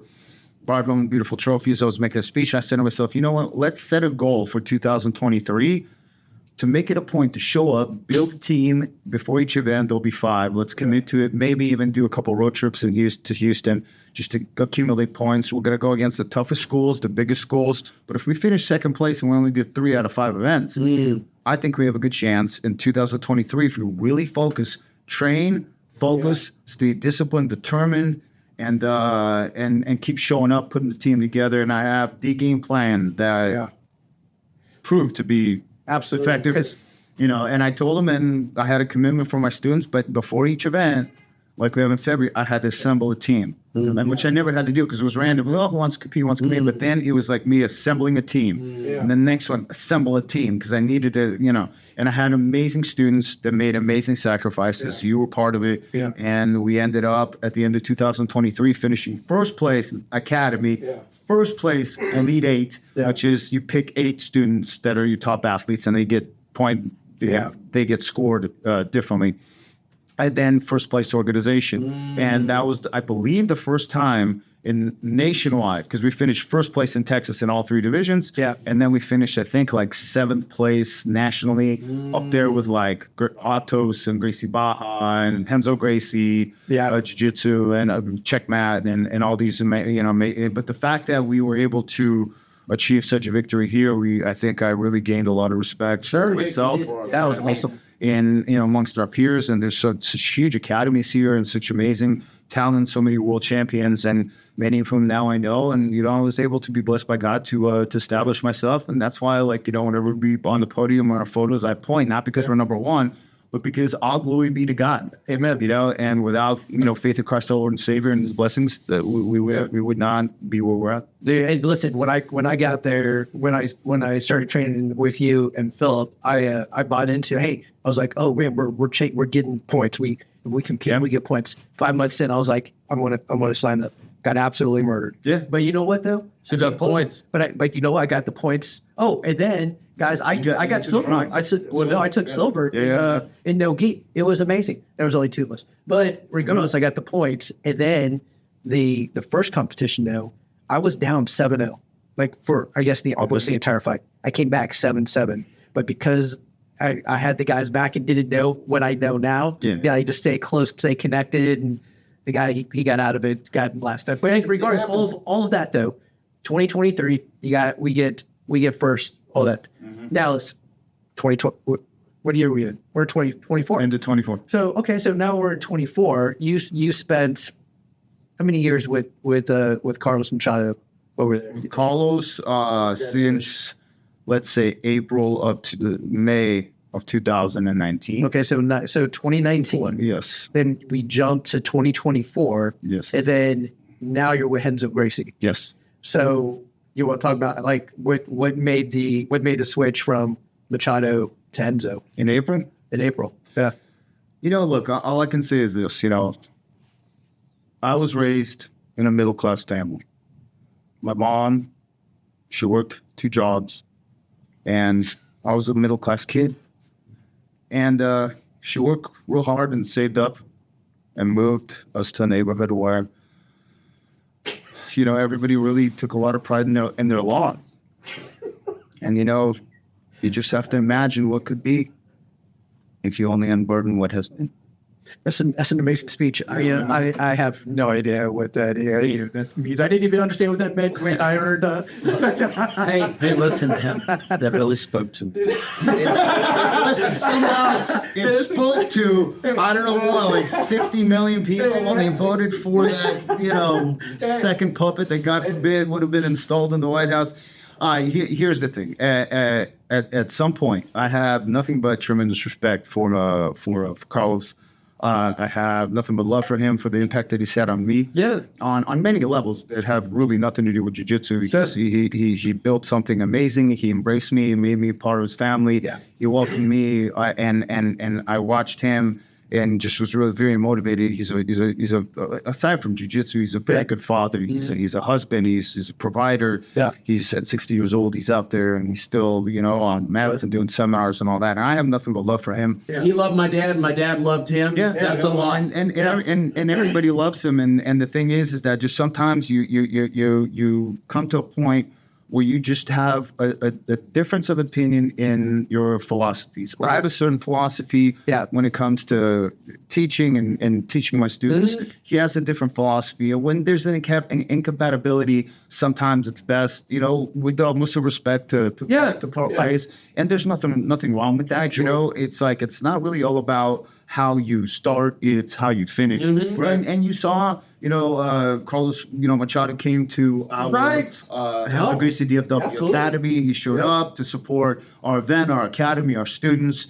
He came there to see, Master Renzo. And, we all went afterwards and hung out, you know what I mean? And even though so many were like shocked, oh my God, Carlos Machado was here and all that, I find that nothing but wonderful. I didn't know he's gonna come, but for me it was wonderful to see him. Like, came over, shook his hand, welcomed him, chatted. It was very nice to see. And took some photos. Then we all hung out with Mr. Renzo and all of our students.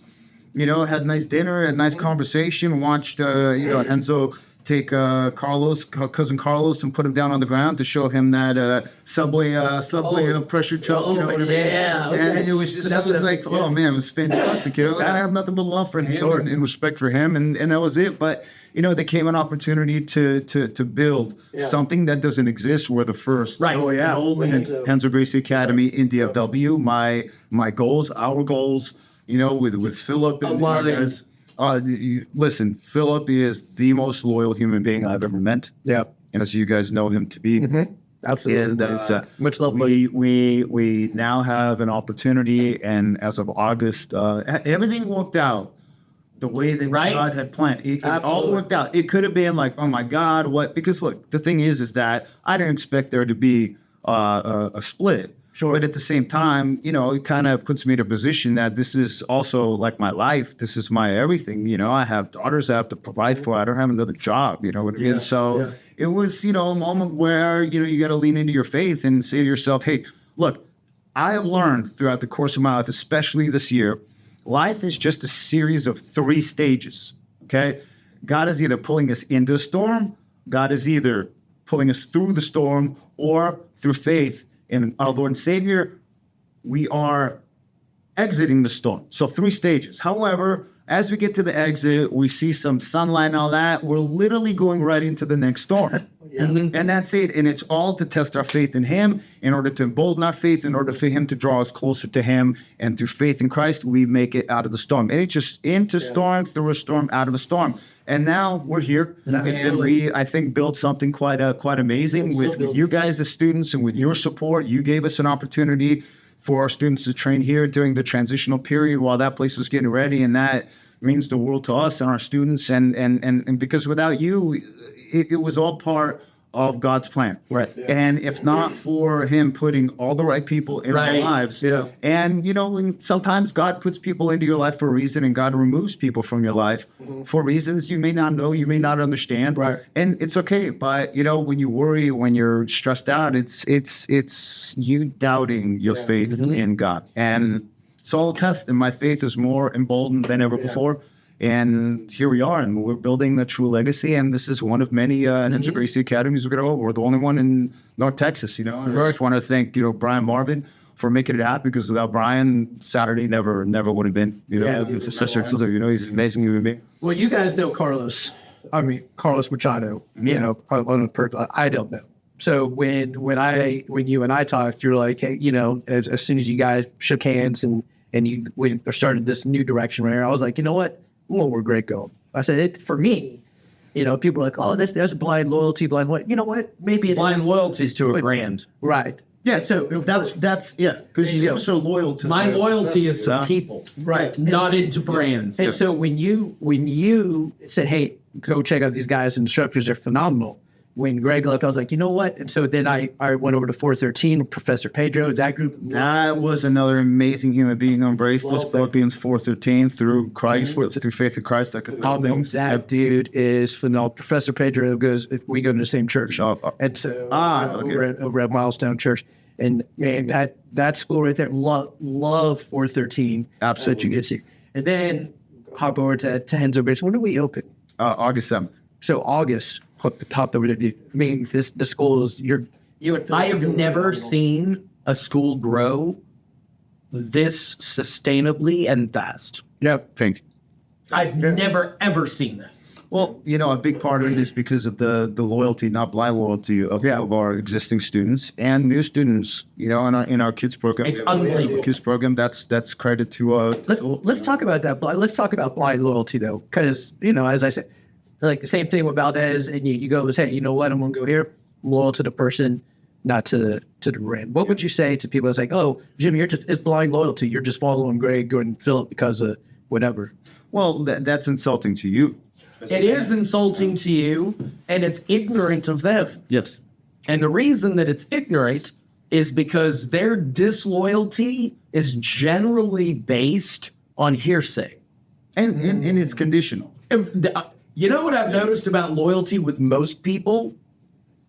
It has the same shelf life as their affection. Yeah.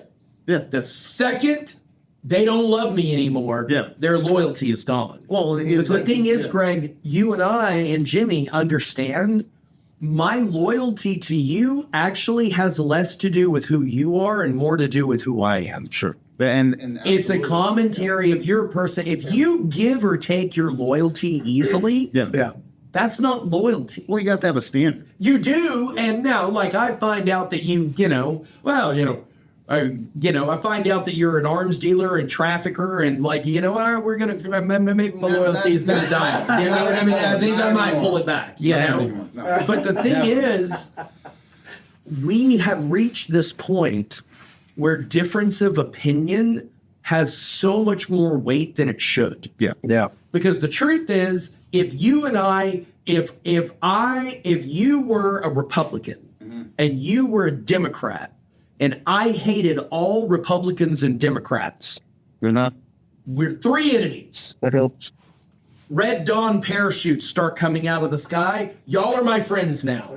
And when we forget that we all have so much more in common than we do apart, like our minor squabbles and differences don't really mean anything. Absolutely. Sure. Yeah.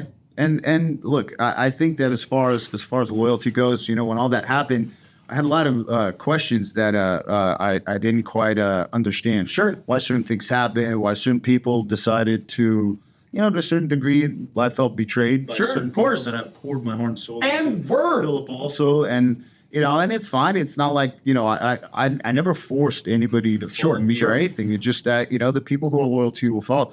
And, Pastor Paul, I met with him and I met with Steve and we had, lunch and, I explained to him how it, and Pastor Paul said, you know what, Greg, familiarity breeds contempt. And, the second that he said that, it all made sense. He said, and you know what, it takes usually about 18 to 24 months. And then I kind of look back at this course of what at that time was about 4 years, 4.5 years of open the academy, 5 years with Carlos. I realized how that's very true because I've had, situations with students that, the first they come in, they're like, really like, it's their best foot forward, their representative, and they're like, and then all of a sudden, they get to know you. And I was very accessible to my students because I felt that I needed to be there. I needed to be their professor, their friend and all that. And, to a certain degree, I may have allowed them too close to me because there's got to be that separation between professor and student. Sure. You know what I mean? Yeah. And I understood that the more they became familiar with me, there's this like turning point. Yeah. And that turning point is going to be they're going to get to know you and they're going to be like loyal to you because they know you. But some are going to look at you and because of their own iniquities, because maybe they had childhood issues, or they had father issues, maybe they were, God forbid, abused, maybe they had some sort of, they're going to condemn you and hold you in contempt of their own personal issues that they're struggling with that have nothing to do with you. And like you said, it's all on them. I pray for them, and I wish everybody the best. And it happens, but you learn your lessons. Yeah, you do. And you probably learned the same thing. This is probably the hardest one for me. So Kovar has a lot of teaching tips. Yeah. And one of them is to be friendly, but not a friend. Yes. Okay? Yes, that's what I learned. Okay. The problem is the further I let too many people get to know me, the more of them are going to find me incompatible, which means that I cannot help them anymore. Yes. Yeah. And so I need to be willing for them to tell me everything about them. Yes. Yeah. Yes. They don't get to learn everything about me. That's the thing. And I think also a big mistake I made was that I was too revealing on social media with like through social media. So there's two of me that people know. There's the perception of me, which they see on social media, and then there's the real me. Some know one, right? Others know the other. Some kind of know both, and it's weird that they can't reconcile the two. Sure. Because some perceive me as this like arrogant. I'm not arrogant. Right. I'm just confident in what I do. Right. I'm driven. Right. And I am focused on my goals, and I will do what's in the best interest of my students. Right. Yeah. And we also have a business to run. Yes. And you're dealing with so many personalities, you know what I mean? Yeah. And I, through social media, allowed too much of me. They got to see too much. Yeah. And that's what I learned, because I thought to myself, I don't have any family. Like literally, they were either all slaughtered by Stalin or Hitler. Some of them are still in LA, that even when I lived in LA, I never saw them. Right. So I literally have no family. My family is the people that's right now. Right. So who am I posting for when I post photos of my daughters or something personal? That, like, what, and I started questioning, and then thought to myself, no, there's two posts I will make: Jesus and about jiu-jitsu. Yeah. That's it. Yeah. Period. And you had to learn that, though. But you had to learn that. I had to learn it. Because you get caught up in this way where you're on, and you build momentum. You got more momentum. You got more students. You're doing well. You're competing. Blah blah blah. You're training. I'm training. Get caught up in the passion. I was doing at that high point. I was doing 70, 80 rounds per week. Okay, at 7 to 8 minutes. I'm training every day, forging my students, building training, and obviously I'm because like I'm in competitive shape and all that kind of stuff. And it's like you get consumed in the moment, and sometimes you got to step outside of yourself to see from outside in kind of what's going on from like the third person perspective. Well, good judgment comes from bad judgment remembered. You have to learn from your lesson. I always say that we learn a lot more from our failures than we learn from our mistakes. Yeah. But the biggest failure that we can make is to fail to learn from the mistakes that we made. Right. And a lot of people don't learn from their mistakes because they don't know how to be critical with themselves. They don't handle failure well. They don't understand that failure is just another test of how you recover. It's not a matter of how you fall. It's a matter of how you get back up. Fall down 7, get up 8. Yep, that's right. I don't understand that. Like if you fall down 7 times, aren't you getting up 7 times? Not 8? Well, think about it. Ooh. Yeah, bro, now you're making me. Dude, that's brilliant. What if you're on the ground at first? No. Not well. Maybe we're born on the ground, and then we start walking. But to get up 8, 7 times, maybe the extra time was getting up to fall down the first time. I have no idea. I don't know. Thanks for blowing. Again, let's say if we the numbers don't support that. No, they don't. It sounds cool. I fell 7 times. I got to get up 8 times, but.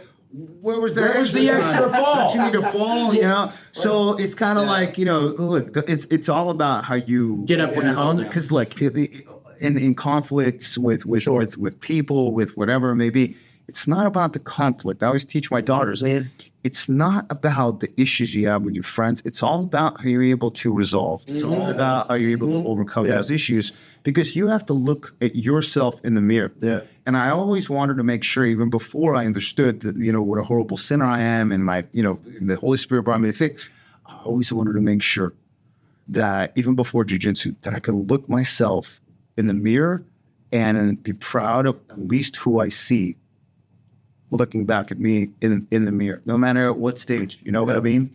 And sometimes you look and you're like, much proud of myself. The more garbage that we share with each other, I feel the stronger. That's what iron sharpens iron. Well, you learn, like I had a friend back in LA that, was like, kind of like a coworker. He did like bail bonds, and he was another one of these like Russian guys, you know what I mean? And like in Russia, so the Soviet Union, it used to be like with all the Baltic states and all that, like all of Soviet Ukraine was part of Soviet Union. But the thing is interesting is that when you were from Ukraine and it was still the Soviet Union, those people would still say, "Oh, I'm from Ukraine," and you knew it's like saying, "Oh, I'm Texan," right? Right. When you were from Moscow, you don't say I'm from Moscow, you say I'm from Russian. But then in Ukraine, there's more Russian heavily populated cities like Odessa. So that you don't say you're Ukrainian, you say, "Oh, I'm from Odessa." Right. Okay. But then Odessa also has a reputation of kind of like not the brightest, comes from Odessa, even though they're Russian. So it's weird. So this guy was from Odessa, and he was like, "Oh, Greg, one thing I've learned, you can only learn from your mistakes. You can never learn from anybody's mistakes." Okay, his name was Sergey. Yeah. Yeah, he bail bonds and all that. And I thought, really? I'm like, so look, if I jump off the roof right now, land head first and die, is there any takeaway from that you can incorporate? And he would always do this to me. He go, and he'd tilt his head, he'd go, like that, and then, but he's from Odessa. Not that Odessa. It's a beautiful place that Craig Jones likes. So Odessa all the time. But Odessa, a lot of Odessa is like Russian speaking in Ukraine. Well, let's talk about the Gregorian lapel system. When was that born? You did some videos on BJJ Fanatics, right? Yes, I got 5 bestsellers out there on 5 bestsellers. GregHamiltonBJJ.com. It will take you to the instructor page that I have all my releases. I should have released more, and I will. I have like 3 or 4 that I still need to film. 2014, I'm training at Master Jean Jacques. Okay, end of 2013, I almost died because I got kicked in the nose and I got a fracture, and then I got MRSA in my nose. That's why I have this right here. And that was a crazy wild ride because my first daughter, Giselle, was 3.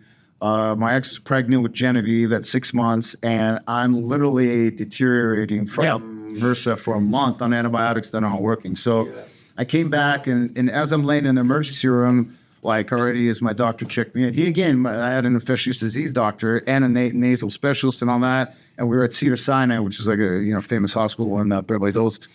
And we were at his office, and he goes, we need to go to the emergency room. I said, look. You had to learn from the appendix. I said, look, I'm fine. I'm okay. I'm just a little nervous. Look, your heart rate is 130. And you have a fever of, like 101, 104. I'm like, I'm just a little nervous. He goes, no, you're not nervous. He goes, let's go get you admitted. He admitted me, and they started like IV antibiotics and all that. And I was laying in the emergency room. I'm not touching I feel absolutely horrible. And I'm like looking at the clock, and it's all tick, tick, like that. And I'm like, is this safe? Like, am I going to die? Because I've never felt. It was like already like a month after I took that blow, and I just completely deteriorated. And I thought this may be the end. And I said, you know what? I pray to God, not understanding anything, that if you allow me to survive this, I will completely reconfigure how I approach life. I will stop chasing money, which I was doing and still training jiu-jitsu. And I was making very abundant amounts of money. Sure. I guess, following my dad's footsteps. Right. And I said, if you give me this opportunity, I will reconfigure everything. I will focus more on being present for my daughter because I'm leaving before she's awake, and I'm coming home after she's in bed, and resting on the weekends. That same cycle. Yes, same exact word. And thankfully, he spared me. And I remember I got a CT scan, and I'm laying there like 3 a.m, and then I see the technician, and then behind him comes up my infectious disease doctor, Dr. Pazowski, who saved my life 3 times. And then the nasal specialist, Dr. Swartow, who's the one I saw and treated me. And then I'm looking and I'm like, man, it's that moment in the movie where they walk out and then they tell me, she may not make it. No. But they walked out and Dr. Brzezowski hit this guy and goes, you have a fracture in your nasal cavity. You don't have sepsis. And we were just concerned because it's right here. If it goes to your brain, he goes, I'm going to put you on clindamycin IV and you're going to feel better in a couple hours. This was at 3 a.m. By 6 a.m., my glands that were already like this, like 2 tennis balls, I felt reborn. I was in the hospital for another 24 hours. Yeah. And he tells me, hey, because of your insurance, we could put you on home health care, and then we'll have a nurse come out and administer IV at 5 a.m. and 7 p.m. Okay.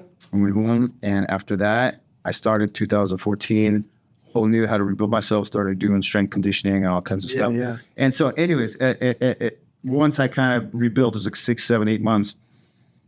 I had a hard time with a lot of the black belts that I could never submit because it was either stalemate or I'm submitted. Shoulder brown belt. With brown belts, I could kind of catch a few, but a lot of them were very difficult. And I knew I needed to come up with something. So I saw this kind of technique in judo. Okay. And it looked interesting. And then I thought I would try it. But then in judo, the problem is that when they go to the ground and do the waza, is that usually they're just waiting to be stood back up. So, what I saw worked in judo, but in jiu-jitsu where the guys turtles up and they do explodes and start wrestling, you're like, that shit's hard to apply. It took me 4 or 5 months to calibrate that technique. Okay. Yeah. During the roll, how many times you get somebody in a turtle and all that kind of stuff, but I remember when I realized I needed perpendicular, and I could show you later on, is when I needed to get that left leg over the head, right leg across the belt line, and I needed to be perpendicular. Yeah. And I caught it, and I submitted my first victim over there. Nice. I thought to myself, oh my God. And then I started refining it, and then I'm in close guard. And then I'm thinking, how do I get him to turtle? And then I'm like, okay, I'm scoping the guard, do a collar drag, get him to turtle, or from side control, kind of let him roll to their knees. Right. And then it just refined it. I had one, which is the Gregorian step over from turtle. Yeah. And every time I pull my left lapel out, because you need to do the double swim and all that, so, oh, you better watch out, you can do Gregorian, because it's like a Peruvian with a lapel. So Gregorian, I guess maybe it's Armenian cousin of the Peruvian necktie, what I mean? It's a Peruvian necktie with a lapel that he started calling Gregorian. And I'm like, okay. And I started catching guy after guy. Yeah. And all these guys like Dragos, who I, reluctantly caught because I already knew his game. Yeah. And I knew he'd pass if I kind of hit him properly timed underhook. Yeah. If I missed it, I'm going to get thrashed. If I hit it, I can get him to turtle. And a lot of the guys, they would turtle and they wrestled and they waited there. And if you wait, it was over. Yeah. I, let's just say, had a lot of success with that submission. Yeah. And I had, let's just say, achieved the goal of that submission with everybody there except Master Jean-Jacques, right? Obviously. Okay. His right hand, Jay Zabalos, who's got phenomenal jiu-jitsu, and a couple other guys that I just kind of never saw because they weren't there as much. Right. Did you have all the rest of them? I got everybody. I had so much hate over there. No. Because there's some guys, I would catch him and they would storm off the mat. A couple of them did. And I like how you say, I'll show you later. Dude, you've done it to me. I've done it to you. Yeah, I did it yesterday. Yeah, I did. But the thing is that it was mind-blowing because that pursuit of the refining of that technique and everything built around it, that's ultimately what got me to black belt. I refined it 2014, 2015, 2016. Were you the first guy to do that lapel thing? The lapel deep? I don't think it would be arrogant of me to say that I was the first one to do it, but I guarantee you, in a world of jiu-jitsu, if there were ever a technique that anybody has done, I have done that particular one more than anybody has, because in judo, okay, it's called the derby. Okay, and I think Antoine Gerby, she was a Israeli world champion judoka, and she hit that on all of her opponents when they go to the ground. But the problem is that none of them are resisting. So when I tried it, like, and the guys were like, you just posture up, I'd fall off, and then you end up on the bottom and you lost the position. And then, like, during one training session, how many times are you going to get a guy to turtle? Maybe twice, if that even, you know what I mean? So I was like, man, this is not like achievable. So then I had to figure out how to get him to the turtle, how to control the turtle. Yeah. It took me months and months and months, because unless you're like, okay, here, start here, let me try it. And long story short, I was able to refine it. And then I began to analyze it. And then I realized, well, what if I do this? And what if I do that? And look, from this position, I have this. If they defend, if from the turtle, they'll fall to the right side or they'll turn away to the left side, I have this option, that option. Yeah. And then in 2020, I began to, thanks to my students, to teach it. And as I taught it after the lockdowns were up in 2020, I added a second technique. Okay. And then a third one. Great. How many techniques do you have? You think? Man, I don't know, I have almost 5, couple hundred. But they're all intertwined into a system. So it's not random moves. Right. It's all systematic. It's systematic from S-mount, systematic from north-south, systematic from turtle, and just overall systematic of how to attempt one. They can only possibly go one way or the other, and then you have a follow-up. And then they defend that, you have a follow-up. And then it's constant, like you get your opponent in a defensive cycle. Yeah. And if you properly have the correct offensive attack relative to the defensive cycle that you already get them in a chase, you should be able to somehow either like get them with this, and that, or you begin to reset the position, and then you again lead them into another defensive cycle. And those defensive cycles have like basically like a full circle, because there's only so much you can do. If you're on your back, you go to your left side, you go to your stomach, you go to your left side. And so that's it. Yeah. And I learned so much teaching our students. And in 2020, I developed this. I contacted Michael Zenga, who is the co-founder of BJJ Fanatics. Okay. And it's Bernardo Faria and then Michael Zenga. And I messaged Michael on Facebook. I said, hey, listen, I have what I think would be a great lapel submission system. Yeah. And he goes, send me a couple of videos. I sent him a couple of videos. And the first thing he said, oh, that looks like the Gerby. I said, well, the Gerby's in judo. And if you notice on the Gerby that they're just sitting there like this. Yeah. And it's very easy to do. Mine is for jiu-jitsu, because how many times have you been in a turtle and just sat there waiting to be stood back up? He goes, He goes, okay, let's do it. I filmed it. Yeah. It was at the end of 2020. They asked what I wanted to call it. I said, lapel, blah, blah, blah, blah, blah. Or here's Jean-Jacques, Master Jean-Jacques called it the Gregorian, told him the history. And Bernardo goes, that's awesome. Let's do that. Yeah. Call it the Gregorian lapel submission system. I'm like, okay. We released it. Yeah. And it came out, I think, in December of 2020. And, because I had already good following and all that, it really sold really well. Yeah. And they really, just the simple fact that they gave me an opportunity to be on such a great platform for BJJ Fanatics with greats like Gordon Ryan and John Danaher and all that. I'm not making 6 figures a month like Gordon and Danaher are, you know what I mean? But it's really helped out, you know what I mean? Yeah. And it just, if I were to compete more, if I were to use it more, but I'm just focused on my students, right. I'd probably sell more and make more, But what and then what was interesting is that Carlos Machado, and I was talking to Adam, actually, his partner, and he said, hey, can you talk to Bernardo about Carlos filming also an instructional for BJJ Fanatics, because they apparently weren't getting the response or whatever. So I reached out, and they said, yeah, sure. That deal. And then they were at the right exact time. They paid him a very amazingly insane advance with film, and he was able to benefit from that relationship, because at that time, his headquarters closed down. He had the other school that was half open, and it was tough, because it was like financially, it's just tough to keep an association together where like other schools are closing down. Yeah. And then I released one, and then in the beginning of 2021, released arm raiser, and the arm raiser I came up with Philip because I was looking at the videos of me submitting Philip over and over, and I was going for an arm lock, and my lapel was dangling, and I'm like, what if I just looped the lapel? He was on the side through the arm because he was defending because I looped it and I sit back and went, what if I did that? And then I had a problem with a student, and I just taught him what I thought was just a concept. Yeah. And in teaching him, I'm like, Dude, you hit this. but I needed to add techniques in order to be able to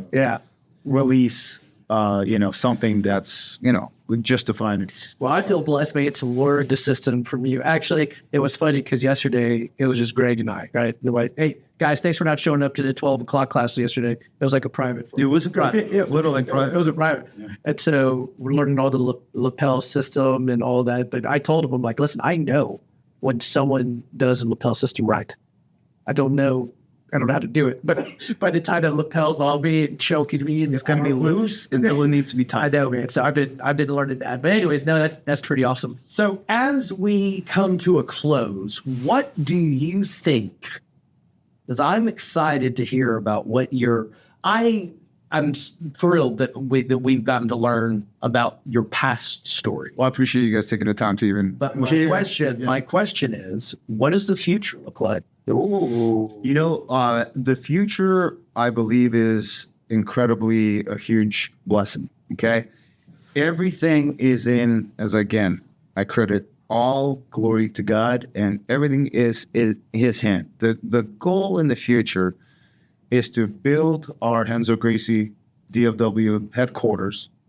And when we hit the proper numbers in students, and we have a lot, I don't even want to say numbers. Yeah. Like, okay, sure, because it just wouldn't even be right. It wouldn't be right, and it wouldn't be fair. It'd be plus or minus $1 million, right? It'd be, because open 4 months, and we are where most academies will never get to in 4 years, let alone 10. Sure. But even aside from that, our goal is to continue building, to get closer to the 1 year mark of August, and to be able to already go and venture into opening up a second location and a third location, and basically do what Brian Marvin has done in Houston and San Antonio. Oh, so they've done that. They have multiple. Brian is an absolute amazing success, and he's been with Renzo Gracie for many years. Okay. He owns Renzo Gracie Houston and Lake Houston, a lot of the venues over there. So he's got the blueprint that he did at Houston. He's got the blueprint, and I have the team. I have the time. I want to build out our own internal coaching staff and our own team, so that I don't need to import talent, because I want to do it right. But then and give our students who want those opportunities. Give them a career path. Yeah. Absolutely, and there's no reason why they cannot make it's not going to make you a millionaire unless you're like Alan Moeller or, like guys that... but you don't know his story. He was well off before then. Oh, well, I didn't know that. Yeah, he helped Rick Fowler build his Kimbo empire. Oh, okay. Well, he knew the martial arts business and how to make money doing the martial arts business. He had done that. Yeah, and he was with the Lions. Yeah, and Carlos, and then he was with the Lions. Yeah. But I look at him and the empire he's built as such an inspiration. It is. He has not only a huge academy, a massive amount of students. They're incredibly successful. Mm-hmm. They're incredibly high level of training, skilled, the highest level skilled. And, I believe he owns this whole building, and I believe he owns the one in Deep Ellum. And, if there were ever a martial arts millionaire, I'd say, but I know he's got a partner line, and it's very difficult to do things by yourself, and it's like it's all about the team that you put together. So I want to give opportunities to our students who want those opportunities for them to be able to understand that, jiu-jitsu won't make you a millionaire. But I've been there where I've seen insanely abundant lifestyles, cars, houses, all kinds of stuff. And my life is more fulfilling today than I could have ever imagined. Right. I'm richer than I've ever been. And the least fulfilling times of my life is when I had the most money. I had Bentleys, I had Mercedes, I had 8,000 square foot house, and none of that comes anywhere close. Nope. To me, knowing that I live a life of service and that will leave a legacy for my daughters to be proud of when they remember their dad after I'm long gone. that they remember that their dad had an incredibly positive impact on a lot of people and really was potentially a pivotal point in their lives. And God brought me into the lives of my students and my students into my life to be better exactly at the right time and had that impact on them. And I told my daughters, and it was funny, we were driving like 2 years ago. We were going to barbecue, and I had at that time, Genevieve was 8, Giselle was 12, and they're all like, make fun of me and all like that stuff. And I'm like joking around, I'm like the joker dad, like Jimmy and all that. And they're like, I'm all, hey, listen, well, one day you too will learn who your dad really is. And then Genevieve is in the back, and she's saying, she goes, oh, so you're not our real dad? And then they start like, man, That was good. She is your daughter. That is She is your daughter. I have the most amazing 2 daughters. I couldn't be more blessed. Well, I want to brag here on myself because that's what I do. And I hope you got the Renzo Gracie DFW family hear this, because I may not be number 1 in the gold medal or whatever on the Mets, but I am the number 1 student. He is the number 1 student, and I know how important it was for him to literally be the very first enrolled. Oh, he was the first enrolled Gracie DFW student, and his brotherhood, his love for jiu-jitsu, and his support, and his just loyalty. Absolutely. Is, I mean, in all honesty, it's like, a lot of people who don't have some sort of interaction with loyalty will never really understand what loyalty is until there's disloyalty. Correct. And I have been betrayed by a lot of people in my life to whom I was incredibly loyal, many of whom were my family. And sometimes your family members are the ones that will betray you in ways that is unspeakable. And, jiu-jitsu was there for me. God put me on this path. I believe in jiu-jitsu. So I went back and he said, okay, you're going to go through here, but ultimately I'm going to lead you into my arms so you can be safe. I have nothing but love for you guys. I will always hang that number 1 enrolled student. Number one. You guys can't take that away from me. No. As we wind down, Yes. I want you to talk to our veterans out there, to our military, because you have such love and gesture for Leo's law enforcement officers. So to get them, what would you say to them to encourage them to try jiu-jitsu? Because a lot of them don't.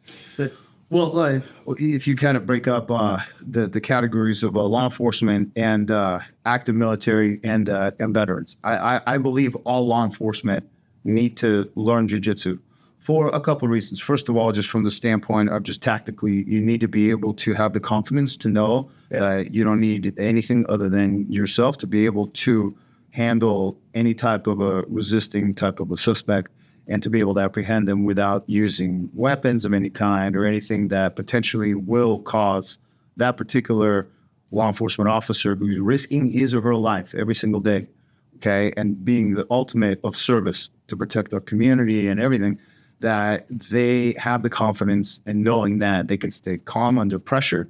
They deal with pressure every single day. It doesn't matter if they have to apprehend somebody or if they have to just pull somebody over at night and walk up to call the tinted windows. They don't know if they're going to get shot. They don't know what's going to happen.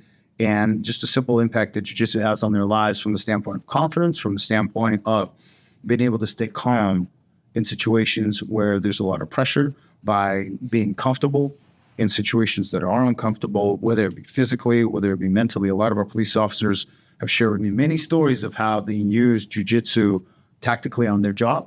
Others have shared with me, one of the same ones, shared with me how jiu-jitsu has given them a sense of peace and confidence and the ability to control their nerves and their heart rate, and in basic situations where your decision making is gonna really be determined by you keeping your heart rate at a reasonable pace. If it goes above like 175-ish, then your decision making is more like responsive and reactive, more survival based, and that's what a lot of judgment, Excessive. yeah, it could be, Sure. and Or not excessive enough. yeah.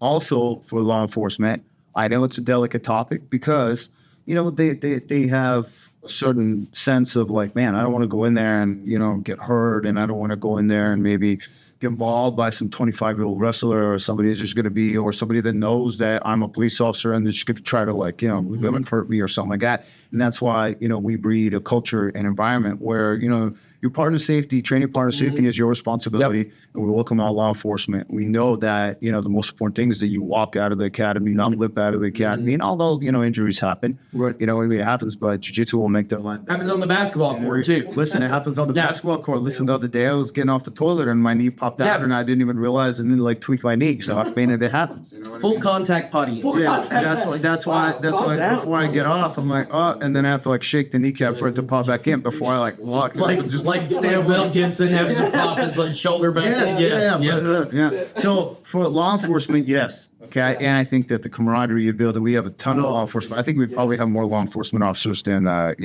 most. For active military, same reasons. Yeah. As for law enforcement, for veterans in particular, a lot of veterans make the ultimate sacrifice, which is to protect our freedoms.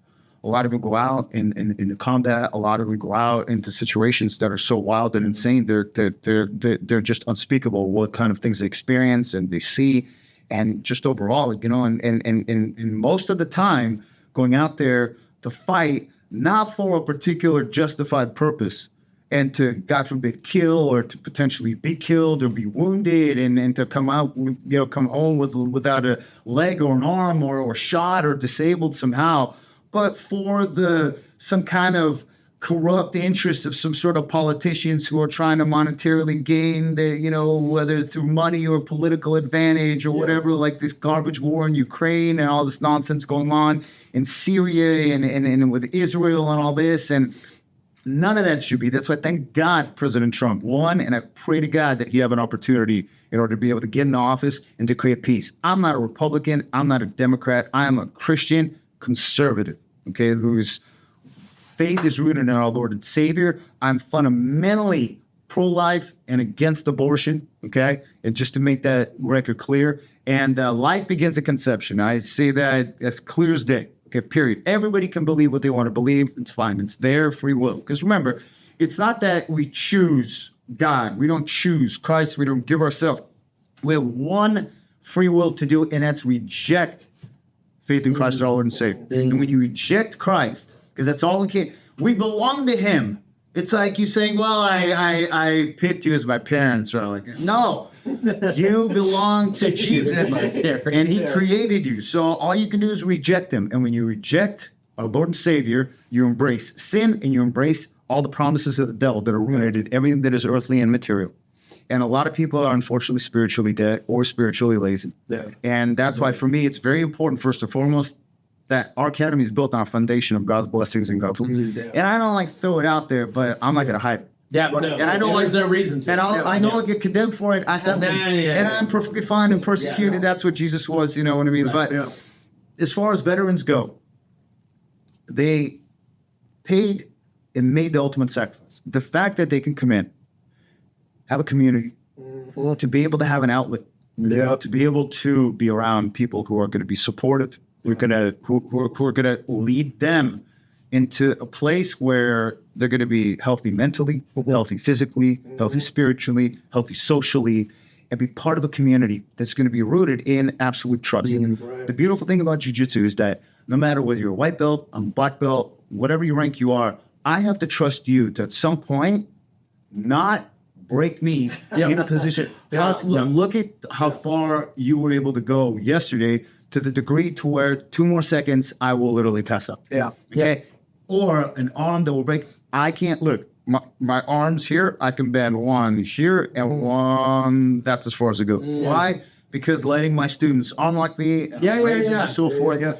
You know what I mean? I'm completely thrashed. But the point is that for veterans in particular, we're part of the wonderful We Defy Foundation, which provides free training and sponsorship for veterans if they qualify. And and even we have veteran discount, we have law enforcement discounts on it.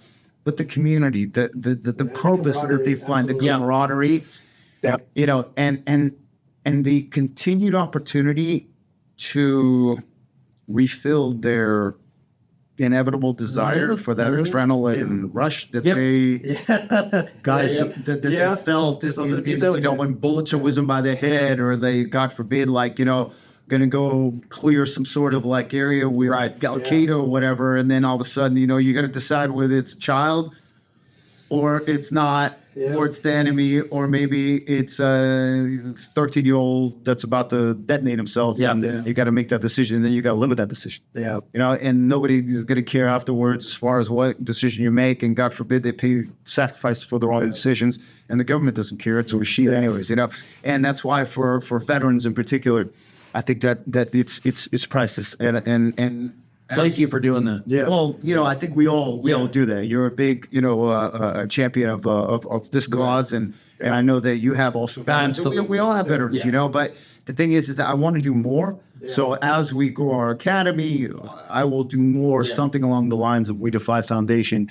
And I just have nothing but tremendous love and respect for the ultimate sacrifice that they paid. And listen, we have nothing but love for you guys. I know. And as we wind this down right now, I just want to say a couple of highlights, things I want you guys to take away from this too is, and you are who you hang out with. Right. We talk You are about the sum of you are. And you know, as Chance said earlier, be friendly, but not everyone gets that access as a friend for your closeness. Remember that. I know some teenagers are listening to this.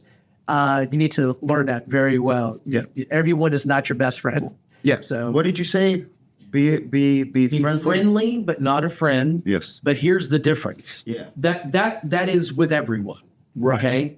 But someone needs to know the whole you. Yeah. Yes. Yes. There can't be anything about your life that at least one other person doesn't know. Oh, you need absolutely. to have. You that. have to have that. Sure. But that ain't everybody. Correct. You shouldn't be able to count them on one hand. Yep. Absolutely. And that's what I always say. Jesus had 3 best friends, even though he had 12 disciples. He really had. Yeah, 12 yeah. best friends. And of course, those disciples had more like that too. Guys, thank Man, you so much for spending this time. The funny thing is, we're recording this on his backup phone because my new phone didn't have the right connector. So as soon as we get this uploaded to the cloud, it's gonna be great. It's We gonna be did great. like a Joe Rogan podcast. We did, man. This Remember, was Joe Rogan is a Jean-Jacques Machado black Yes, he belt. is. So in our reality, there's 3 Jean-Jacques Machado black belts that are real Jean-Jacques Machado black belts in Texas. There's Joe Rogan. There's Todd White, who's I believe is still in Austin, and then there's that's and awesome. then there's another thing. Guys, listen, go check out Thank you so Renzo much. Gracie DFW. Go check out the website. Go look at the BJJ Fanatics. One of the most beautiful schools I've ever seen. Greg Hamilton, BJJ.com. Appreciate it. And stop by Renzo Gracie Jiujitsu DFW.com and come by our Renzo Gracie DFW Academy. Everybody's welcome. We don't even bother to drop in fees and all that. Just come by or just come and train, and we love you guys. Love you, my man. All right. Thank you, guys. Go like and subscribe.